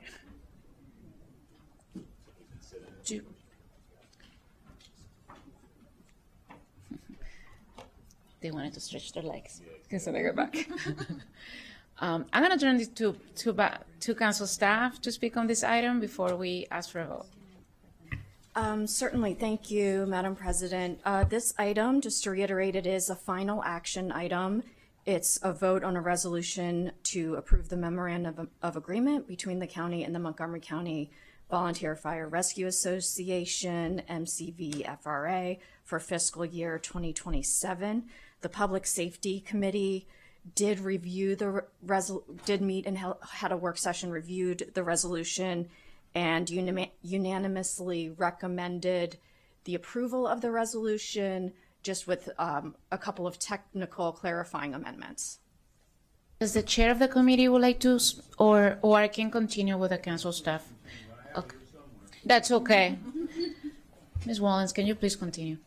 Yes. So essentially what the resolution does is it sets out each of the provisions of the memorandum of agreement for FY27 that are subject to council approval because they either require a change in regulation or require legislation, or they have required an appropriation or have a fiscal impact.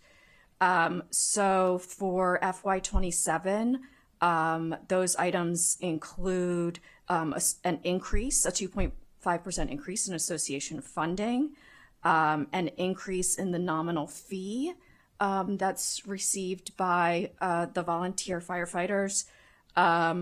There is in the agreement requires a new public safety training academy course, expands access to physical exams more on a par with the career firefighters, as well as cancer screenings.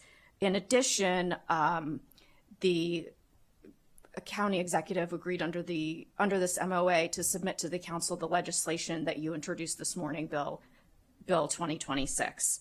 The update that the Public Safety Committee revised the resolution simply to account for the fact that that the executive did submit the required legislation after the resolution was introduced. So that's why we just need to update the resolution to reflect that and the fact that that you have introduced the bill. Thank you. That was very clear. And with that, is there a motion to approve the memorandum of agreement between the county and the Montgomery County Volunteer Fire and Rescue Association, fiscal year 2027? Moved by Councilmember Don Lukey, second by Councilmember Andrew Fritzen. All those in favor, please raise your hand. It is unanimous. Thank you so much for coming. we're gonna move on to item G, FY27 County 911 fee. And I'm gonna turn it back to the Chair of Public Safety, Chairman Katz. Thank you very much, Madam President. The county executive sent over on March the 13th a resolution authorizing the county's 911 fee to be increased from $1.47 to $1.93 per telephone subscriber line to fund 911 services. The state has a monthly fee per subscriber line of 50 cents. Currently, the county's fee is $1.47 per line. Our state law allows counties to increase this fee to help offset the cost of the 911 service delivery. This fee was increased last year from 75 cents to $1.47 and was the first increase since 2003. The increase in the 911 fee is expected to generate an additional $9.7 million in FY27 to close the projected gap between expenditures and current revenue. Our Emergency Communications Center, also known as the ECC, has gone through significant changes in the past 15 years due to advancement in technology, including the use of wireless phones and an increase of call volume. 911 call centers have been transitioning to next generation 911 technology, which is faster and more reliable and allows for text messaging, photos, and videos. Montgomery County moved to this technology in September 2021. This improved technology requires increased training and personnel needs. The Public Safety Committee unanimously recommended approval as submitted. With your indulgence, I'd like to turn it over to Ms. Farag and whoever, or someone from the police department, if they would like, for any further explanation. You covered every salient point. I just wanted to point out OMB is here too, and we can get more into the actual costs and drivers and fees if you want. Thank you for that. Councilmember Woljawon is the first one. Thank you so much. Appreciate it, Madam President. Appreciate the Public Safety Committee's work. This is actually an area when I wanted to explore if maybe we could have some revenue enhancement. I know we had been in discussion with Ms. Farag and with others. If you look on the packet, which is great, on page 4, it lists out the fees across the state. We are still on the low end. Frederick is $2.75, Allegheny's $2.50.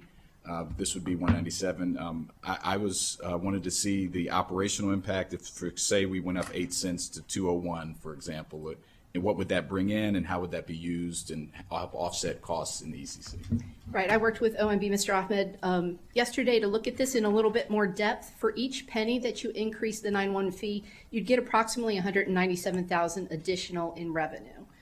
For an 8 cent increase, it would be about $1.577 million. The difference in cost, the audit was performed on FY25 costs, and they have to approximate actual costs within the Emergency Communications Center and set the fees appropriately to cover that. That's a state mandate. So they audited FY25 costs. I looked at how FY26 costs have increased, and that was an increase of almost $1.8 million. So I talked to OMB, and we think that there is some wiggle room based on the fact that personnel costs are increasing with compensation increases, and there is unfunded overtime within the Emergency Communications Center, both on the police side and the fire side. So we think that, I think that an 8 cent increase would generate about $1.577 million. That's slightly conservative based on the increase between FY25 and FY26. And the reason I offered a slightly conservative number here is you still have some changes going into effect here. Part of the police budget is to add 25 new telecommunicator positions. That was already cut a little bit by $629,000 in the police department budget, but I think it's still about $1.9 million. Increased costs. Those positions are needed to help replace uniformed firefighters who are currently working in the Emergency Communications Center, who make a lot more money and they get a lot more overtime. The plan is on the executive side, I don't know if fire's still here, but the plan is over the next 90 days or so to move uniformed firefighters out of the ECC redeploy them back to the field, and use civilian professional staff to do the fire dispatch. Fire dispatch is extraordinarily complex. The civilians have been trained on this, and there still will be sufficient fire oversight at the location.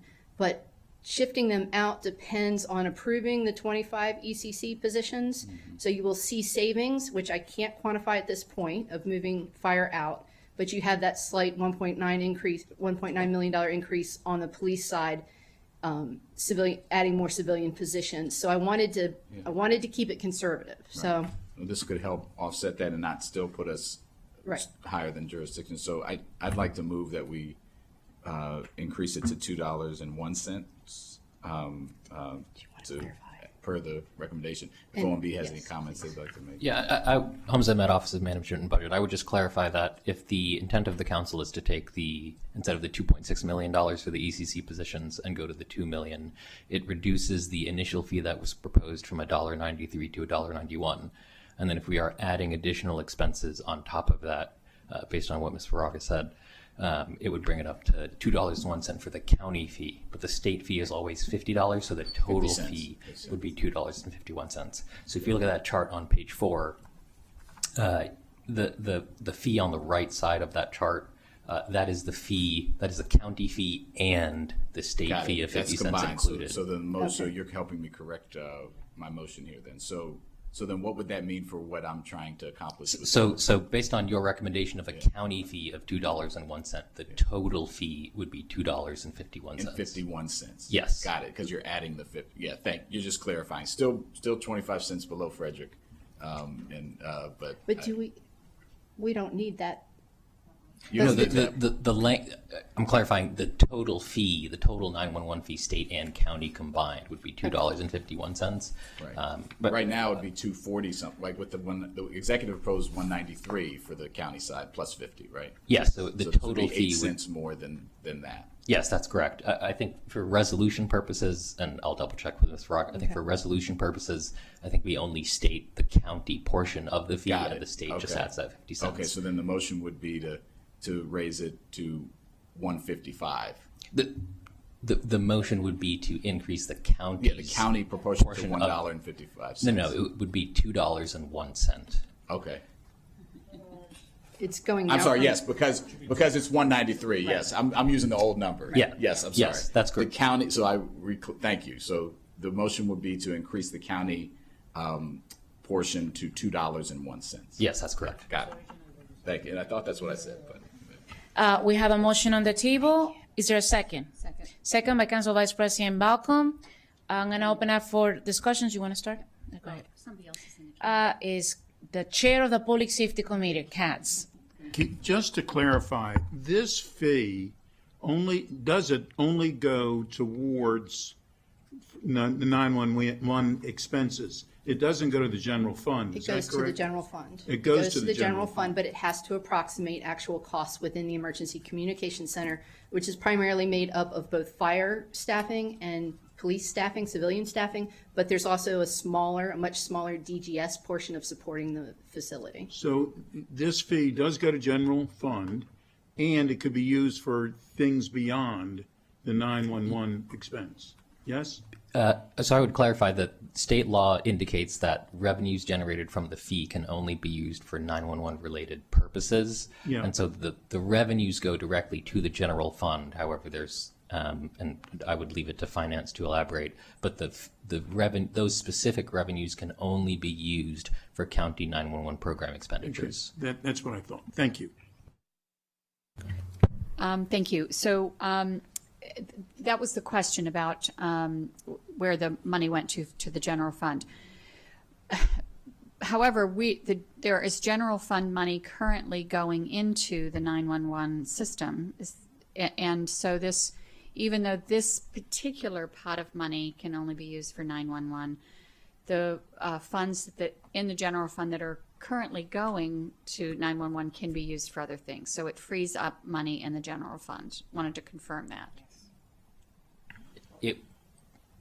If I'm understanding you correctly, council member, what you're saying is that the funds for the 911 program are coming out of the general fund, which is correct. And what we're proposing is if we increase the fee, we gain additional revenue from the state, therefore reducing the burden, so as to speak, on those prior general fund undesignated reserves. That is correct. What I would caveat that with is the revenues generated can only be used according to state law for 911 fees. And so if, for example, expenditures for the 911 program came under what the revenues generated, we can only use those funds for 911 program expenditures. I appreciate that, and thank you. Yes, the proposed increase is based on FY25 costs. So obviously FY27, if most of the budget is approved, are going to be more than that. So even with the increased fee, it's probably not going to 100% fund the Emergency Communication Center's real costs. That was clear, and I'm not going to repeat it because it was very clearly stated. So there's a motion on the table. Those in favor, please raise your hand. And okay, so that's 10. Against 1. It passes. So thank you. So now we have there's no further discussion. I don't see anybody else wanting to speak. We have a recommendation from the Public Safety Committee as amended today on the 911 service. All those in favor, please raise your hand. And it passed unanimously. You wanted to leave ahead of time. I saw you. Yeah, he even danced too. Good call. We're going to move on with item H, Office of Emergency Management and Homeland Security. Again, I'm going to turn it back to Chair Katz. Thank you very much, Madam Chair, Madam President. County Executive recommended budget for Office of Emergency Management and Homeland Security is $7,480,372, an increase of 30.7%. 3 items were placed on the reconciliation list. First is $800,000 for the Everbridge Alert System, which we also call Alert Montgomery. The department has identified Alert Montgomery as a top operational need. Next is response equipment for $425,000, which replaces expiring medical supplies throughout the county. Last is $93,274 for a fiscal and administrative position that is currently filled, and grant funding would expire end of FY26.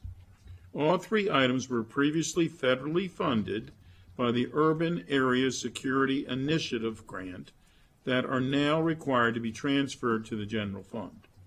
The committee recommends approval of the budget. The county executive also sent over a CIP amendment regarding the Joint Operations Center.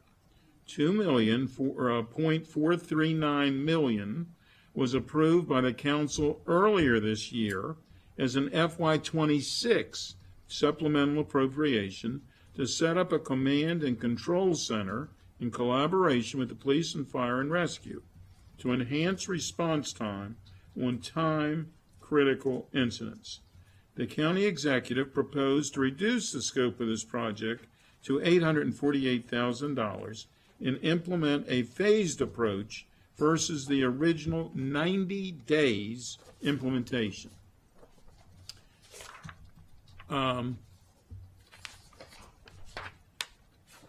The Public Safety Committee voted 2-1, with Councilmember Mink dissenting to maintain the original appropriation and scope of this project.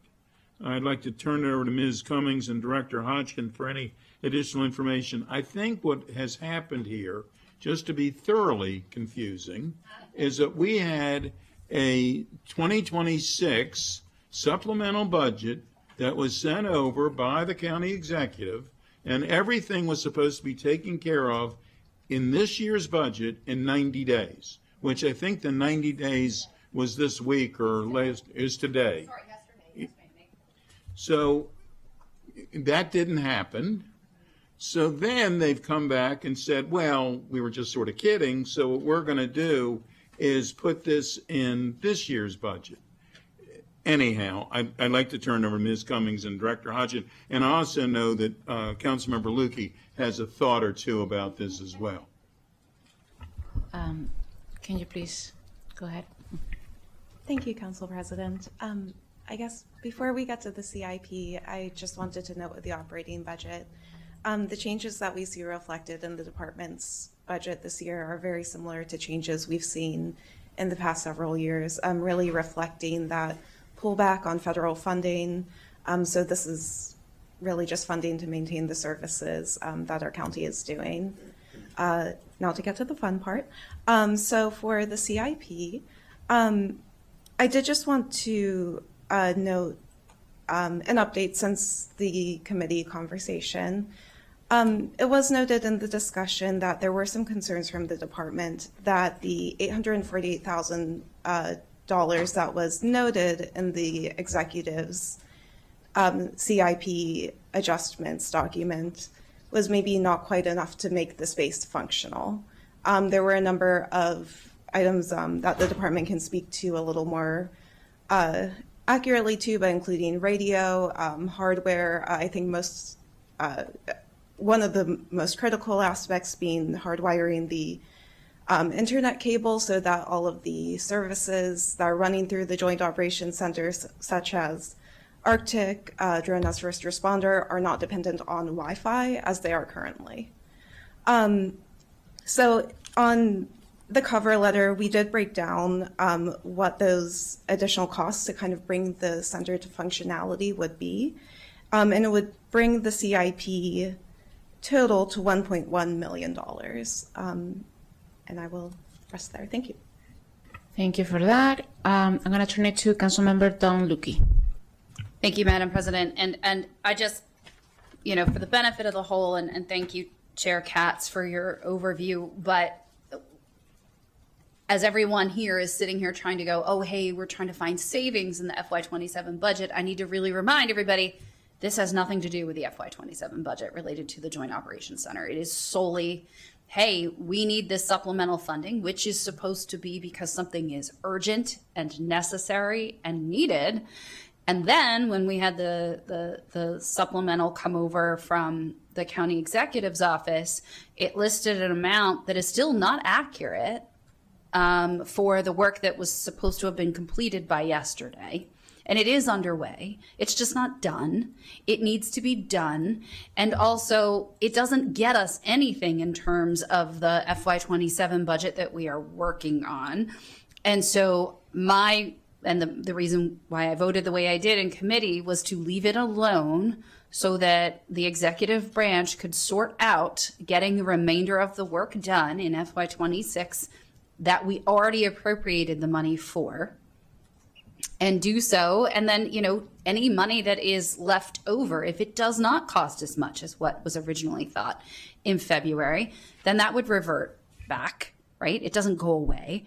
But right now, there's no real tangible benefit in terms of cost savings to us of removing that. Or reducing it, as suggested by the county executive in his April memo. It just conflates things and confuses things unnecessarily. And, and I struggle with the fact that the amount certain was given in February. And then 60 days later, that wasn't the right amount. And now you want a different amount. And yet that's not the right amount either. So my recommendation to the body with respect to the Joint Operations Center is to leave it alone. It is also critically important that the remainder of the work that was to be completed with that funding in terms of the functionality, the cabling in particular, to make sure the radio operations are okay in there, because it is in the basement of the Public Safety Headquarters building. There's a lot of concrete, there's a signal issue. And I don't think anyone wants, we've all had to deal with situations where Wi-Fi is not optimal. Do you want your public safety operations functioning off of Wi-Fi, or do you want them hardwired in so that their signals don't drop? And that's all we're asking for, is to leave this alone so that they can proceed with completing the work so that it can be fully operational. Thank you. So just to clarify, you're saying that you support the committee recommendation as it is? Yes, Just to as it is. clarify? Is that what's going on? Okay. And I don't see anybody else wanting to speak. I see faces wanting to speak, but I don't see anybody wanting to. So I'm like, I see now, Councilman. Okay. Now, who's the brave one? All right, Councilmember Wojawong. Why stop now? So I just want to understand. So the executive, it was a 2-1 vote to revert to the original appropriation. The scope has remained unchanged. There was additional recommendation requested about the amount of funding that would make it functional. Could you just speak to where are we at today, May 5th, 12:20 p.m.? Absolutely. And good afternoon, everybody. When the original supplemental came over here in February, I believe that was today or yesterday was the date, we had estimates that were provided by a number of vendors as well as DGS to make the modifications to the space as well as provide the infrastructure for the communications and IT. When it was decided that there were some cost concerns back at the executive side and they were going to withhold that, we decided to be a little more resourceful and we started to look into some of our grants that we could repurpose. So these were grants that we already had that we would then obviously reprioritize based on this need that we had across the public safety spectrum. That took a little bit of time to do those reprogramming because we have to go to FEMA, we have to go to the actual granting agency to receive approval for a change in scope from what the original grant was allocated for. We received that, we invested, when all was said and done, $1.144 million in grant funds. And that purchased our video wall, which is being installed this week. That purchased all of the computer hardware that was down there. That purchased the first inject of radios that we're using. So it was enough to get us functional. Functional in this sense is kind of open to interpretation because as Councilmember Lukey said, we do have issues with the connectivity and the reliability there. Mainly because we're on Wi-Fi at this point. We do need the hard wires in there. We need the hard wires not only for the computers, but we also need to have actual phones down there. We're using cell phones down there.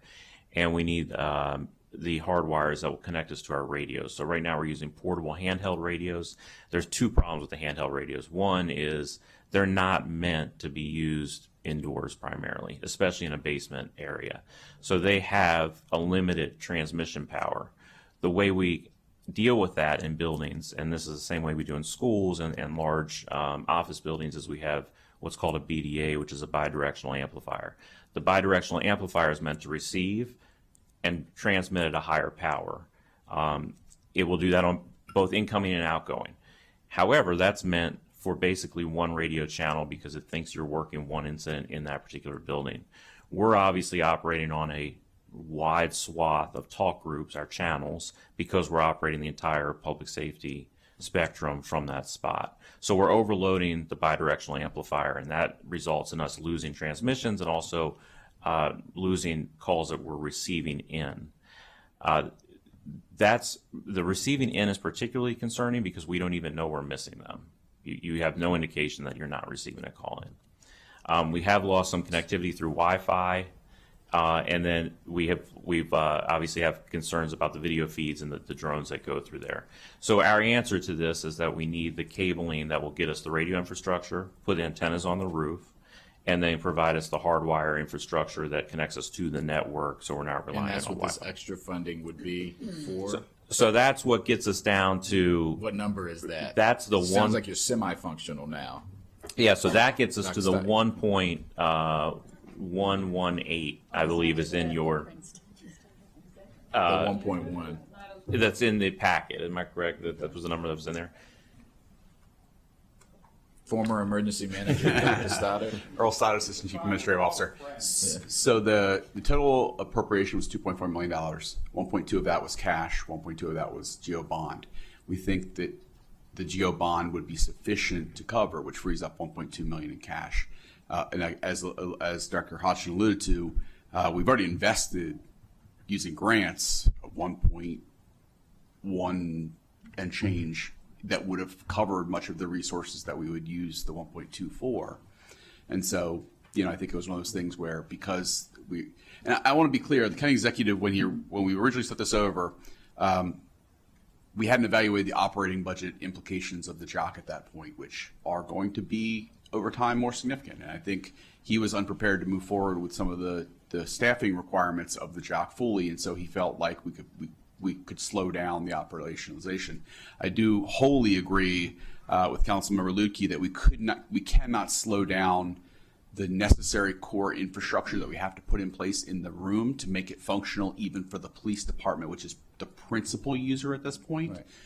And so those investments are moving forward, as Director Hodgson alluded to, and then we're part-time using OEMHS and fire rescue staff to cover certain shifts when available there, and we're already seeing operational benefits when they are there. But over time, the room is going to become more necessary, and we will almost assuredly be coming back for additional investment in the future. But given the short time, given the time frame, the pressures that we're under right now, we think the 1.2 that's in GO bonds, leaving that alone would be fine, and repurposing the 1.2 that was cash is appropriate. And is that what did the committee decide? Was that the committee decision? No, right? That was a different from what it was 2-1 to do that, or to not 2-1 to leave it alone, which is leave the 2.4. Right, and then delete what you just stated.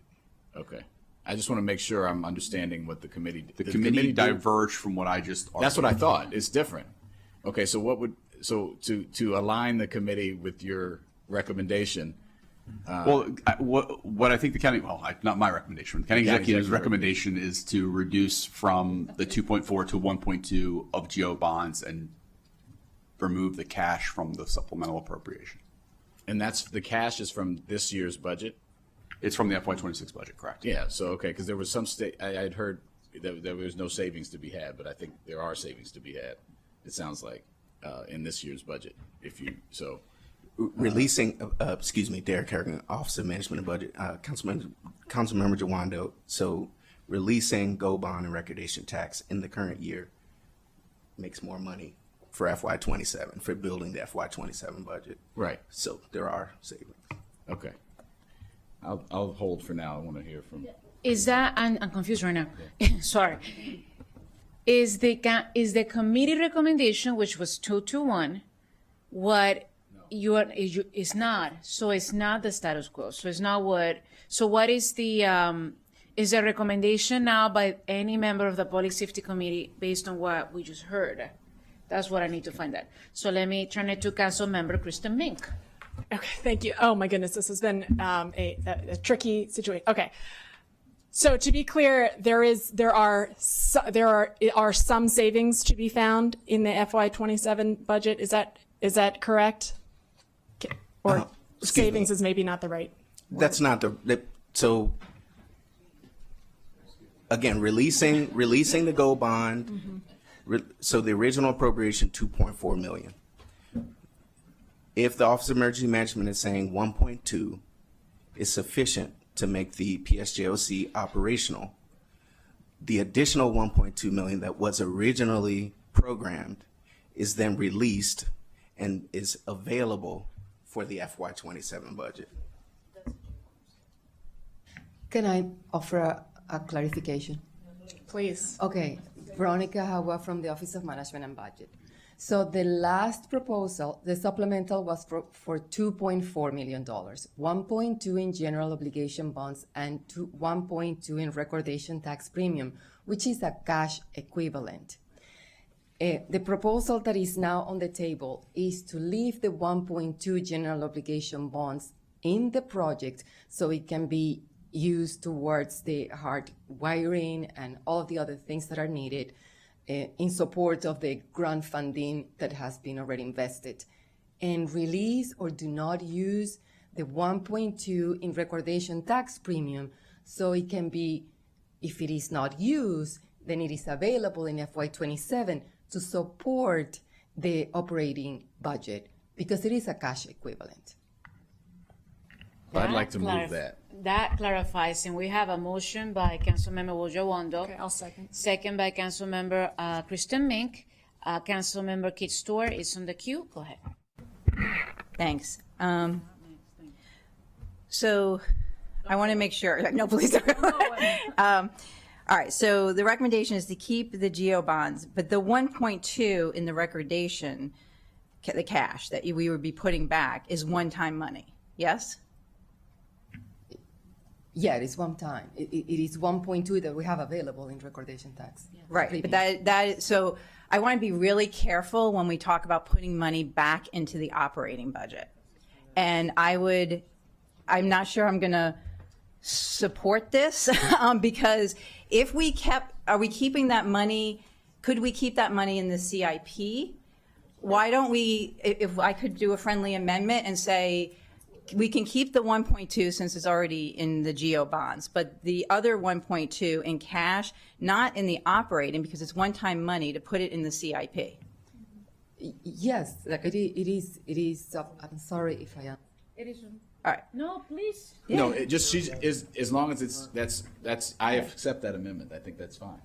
Yeah. Were you saying But current? you were just saying. We can keep it in the CIP and use it in the future in the CIP, or the usage could be determined by council staff if they decide to use it in the operating by your decision. She's suggesting to keep it in CIP. I'd be good either way, but I'm accepting the friendly amendment to keep it in CIP. We have work to do both places. Right, exactly. And so that's why I'm really conscious of one-time money going to one-time projects, and the best way for us to do that is to keep that money in the CIP.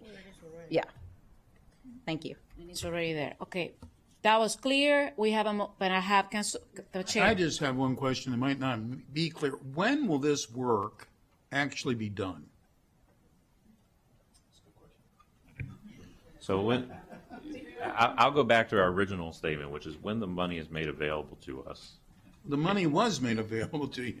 Well, when it is made available for OMHS to spend.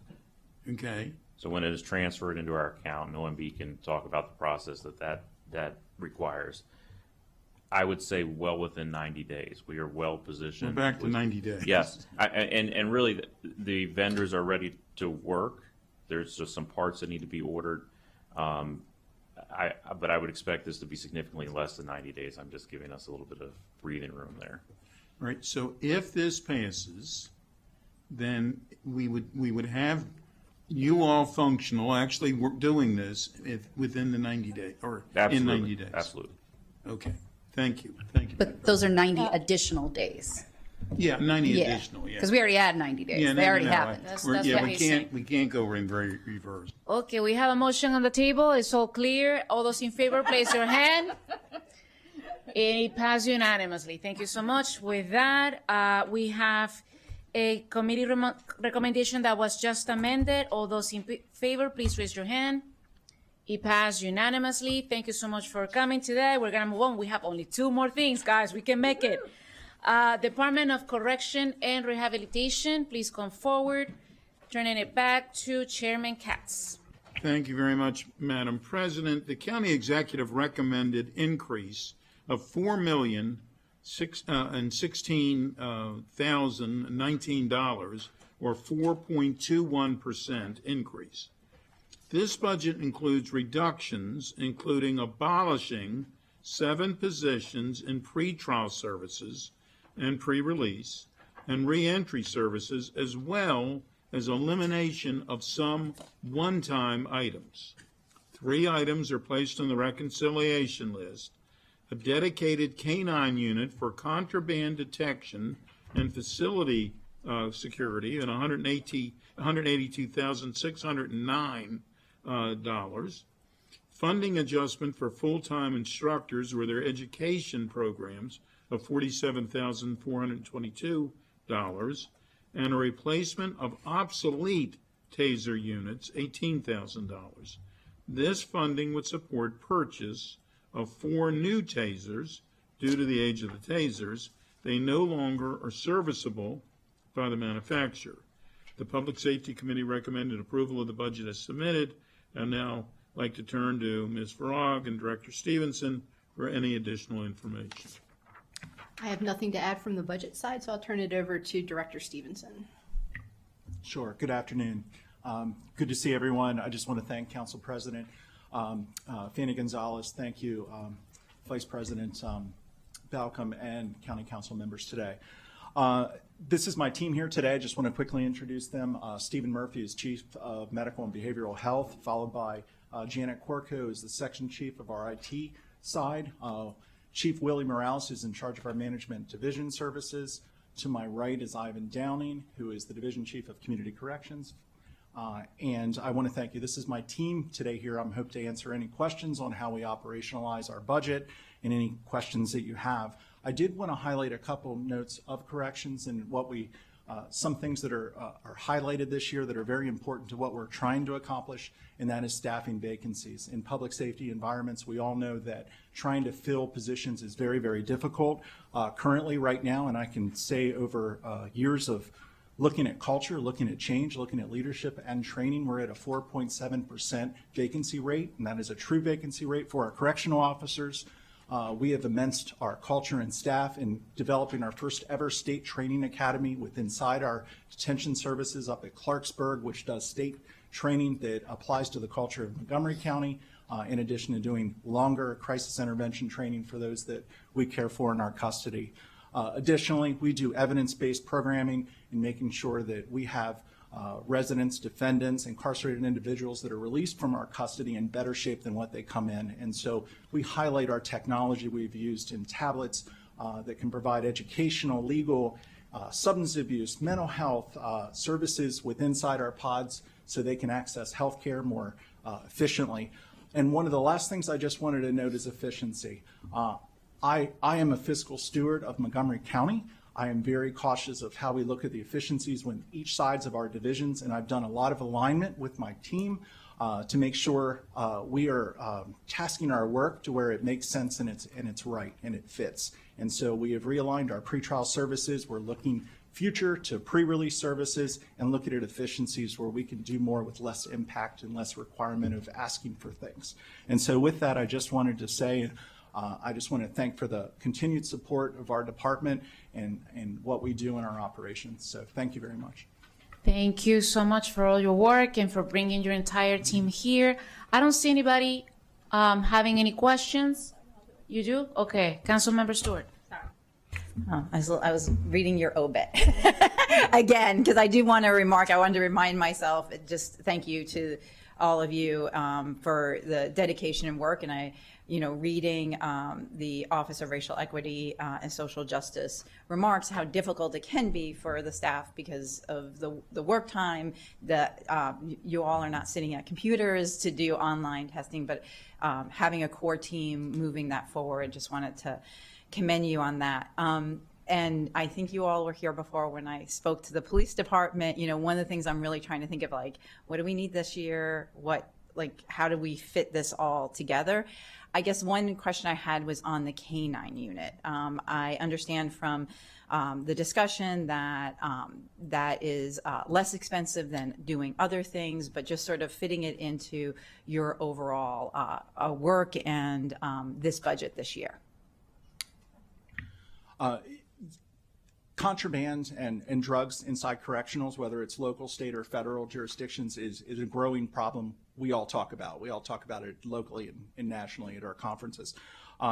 We are looking at something where we could do as low cost as possible that isn't fortifying one entry point, but looking at a program that can protect all three facilities. We're not just looking at one jail. We're looking at both jails plus a pre-release center that have opportunities to bring in drugs and contraband at any point in time. We were trying to look at a program where we didn't have to ask for additional staff. It was in lieu of a larger piece of equipment that would be a pallet scanner at the tune of almost $500,000, which would only fortify one area. And as we know, with some of our clientele, is they look for every different point to find a new way to get something in. And so the K-9 officer is one that you find typically in large metropolitan jails. We have a large ADP just because of a larger county. And so the creativity is high, and we've noticed that. And we're seeing that in trends. And we do have some data that shows that that is just it's a constant cat and mouse fight. But most importantly, it's not just about canines, it's also about protecting our reentry and our workforce development programs inside our jail. When you find a substance and or contraband, it can often shut down your operations during daytime hours in which we utilize educators from MCPS. It could be Montgomery College instructors, it could be crisis intervention instructors, or our cognitive behavioral training programs. And so a little bit of something that is found can have profound effects and shut us down. In other words, take long to be able to acquiesce resources to come in to be able to do that kind of work. And so anyways, those are some of the reasons behind our request. Great. Thank you so much. I really appreciate that. Thank you for that. Councilmember Cindy Katz. Thank you very much. Candidly, and I appreciate the question, but candidly, you probably should have had this before. Over the years, we've chatted about it, and I know it's always been, budgetary, et cetera. But to have one concern, the dogs many times stop people from even thinking about doing it, rather than just necessarily catching something. So I certainly am in favor of the canine unit. Thank you. Thank you for that. I don't see anybody else wanting to have any questions. So with that, we have a committee recommendation from the Public Safety on the Department of Corrections and Rehabilitation. Those in favor, please raise your hand. And it passed unanimously. We're gonna go to our last item. Thank you so much for coming today. And the last one for this morning is the Office of the County Attorney. And for that one, I'm gonna turn it to Chair Stewart. Great, thank you very much. This should be a quick item for the Office of the County Attorney. The GO Committee recommended 3-0 for approval of the FY27 operating budget. There is only really one item. This is pretty much a same service budget. There was an AI document review tool that is on the reconciliation list for $23,172. And I think our county attorney can describe best what this tool would do for their office, and that is all. Thank you for that report. If council staff or the county attorney, nothing to add. I think it's good afternoon. Yes. President Fanny Gonzalez, Vice President Balcom, the rest of the council members, thank you for the opportunity to appear today. I'm John Markovs. I'm your county attorney. We've got one item on the reconciliation list. It's the Microsoft Azure AI document review tool, which is actually going to be a chargeback to TEBS. I think you know that TEBS charges the departments. This makes us very much like Renaissance Italy with principalities and arrangements between all of the city-states. That $23,172 represents using AI to go through, in a static system, a closed loop, all of the county attorney documents. We have decades of paper opinions and resources that have been scanned. We don't have the person power to possibly put them all into Word directories. So one of the concepts that came up between the county attorney's office and TEBS was to use an AI tool in a static closed loop to be able to build form files and opinion files for the county attorney's office. And so it is an annual expense, apparently, to maintain that closed loop system of data. And would like to have that in the county attorney's office. I know these are tough times and we're looking for every dollar, but it is a small amount and it will increase the efficiency in my office, which we have really tried to do. You'll note our operating costs are down. We're almost all people and technology, and I'm using technology in lots of different ways to make the office more efficient, more equitable, to fulfill the mission of the council and the executive, and to represent the residents of Montgomery County and protect them. As an aside, just to give you an example, the county attorney's office defends about $1 billion worth of claims a year. It's hundreds of millions to over $1 billion in the addendum clause. We do affirmative litigation, PFAS litigation. I went after the Meta, the opioid settlement. We've recovered about $68 million over the next 10 years from the opioid settlement. Remember, we didn't get any money in the tobacco settlement because you had to be in it to win it. And so we actually filed suit against every opioid manufacturer. I'm waiting on the Sackler and the Purdue Pharma resolution to get the final tally and give you a better number. But right now we're in excess of $68 million we're going to collect, and we've collected quite a few million already on the front end. And then the other thing that we do is proactive litigation, including I am involved in 28 cases against the Trump administration right now for attacks on our residents, whether it be birthright, whether it be women's rights, reproductive rights, all kinds of different executive orders that we're trying to damage our attempts at getting grants and keeping grants to meet the needs of our residents. So again, it's a small item on the list, and I would ask that you approve it. Thank you so much, Mr. Markov. You have been such an amazing partner for this council. I know every time I call you, you answer the phone. And besides that, you give very direct advice. And I think you're one of our superpowers here in Montgomery County. And I appreciate you very much and your team. And I mean it very well. Thank you very much. With that, colleagues, we have a recommendation by the COL committee. All those in favor, please raise your hand. And it passed unanimously. We're supposed to start at 1 p.m. for the afternoon session. I'm gonna move it to 1:10 when we're gonna start the first proclamation. So we have half an hour, less actually. So 1:10, okay? Thank you so much for coming.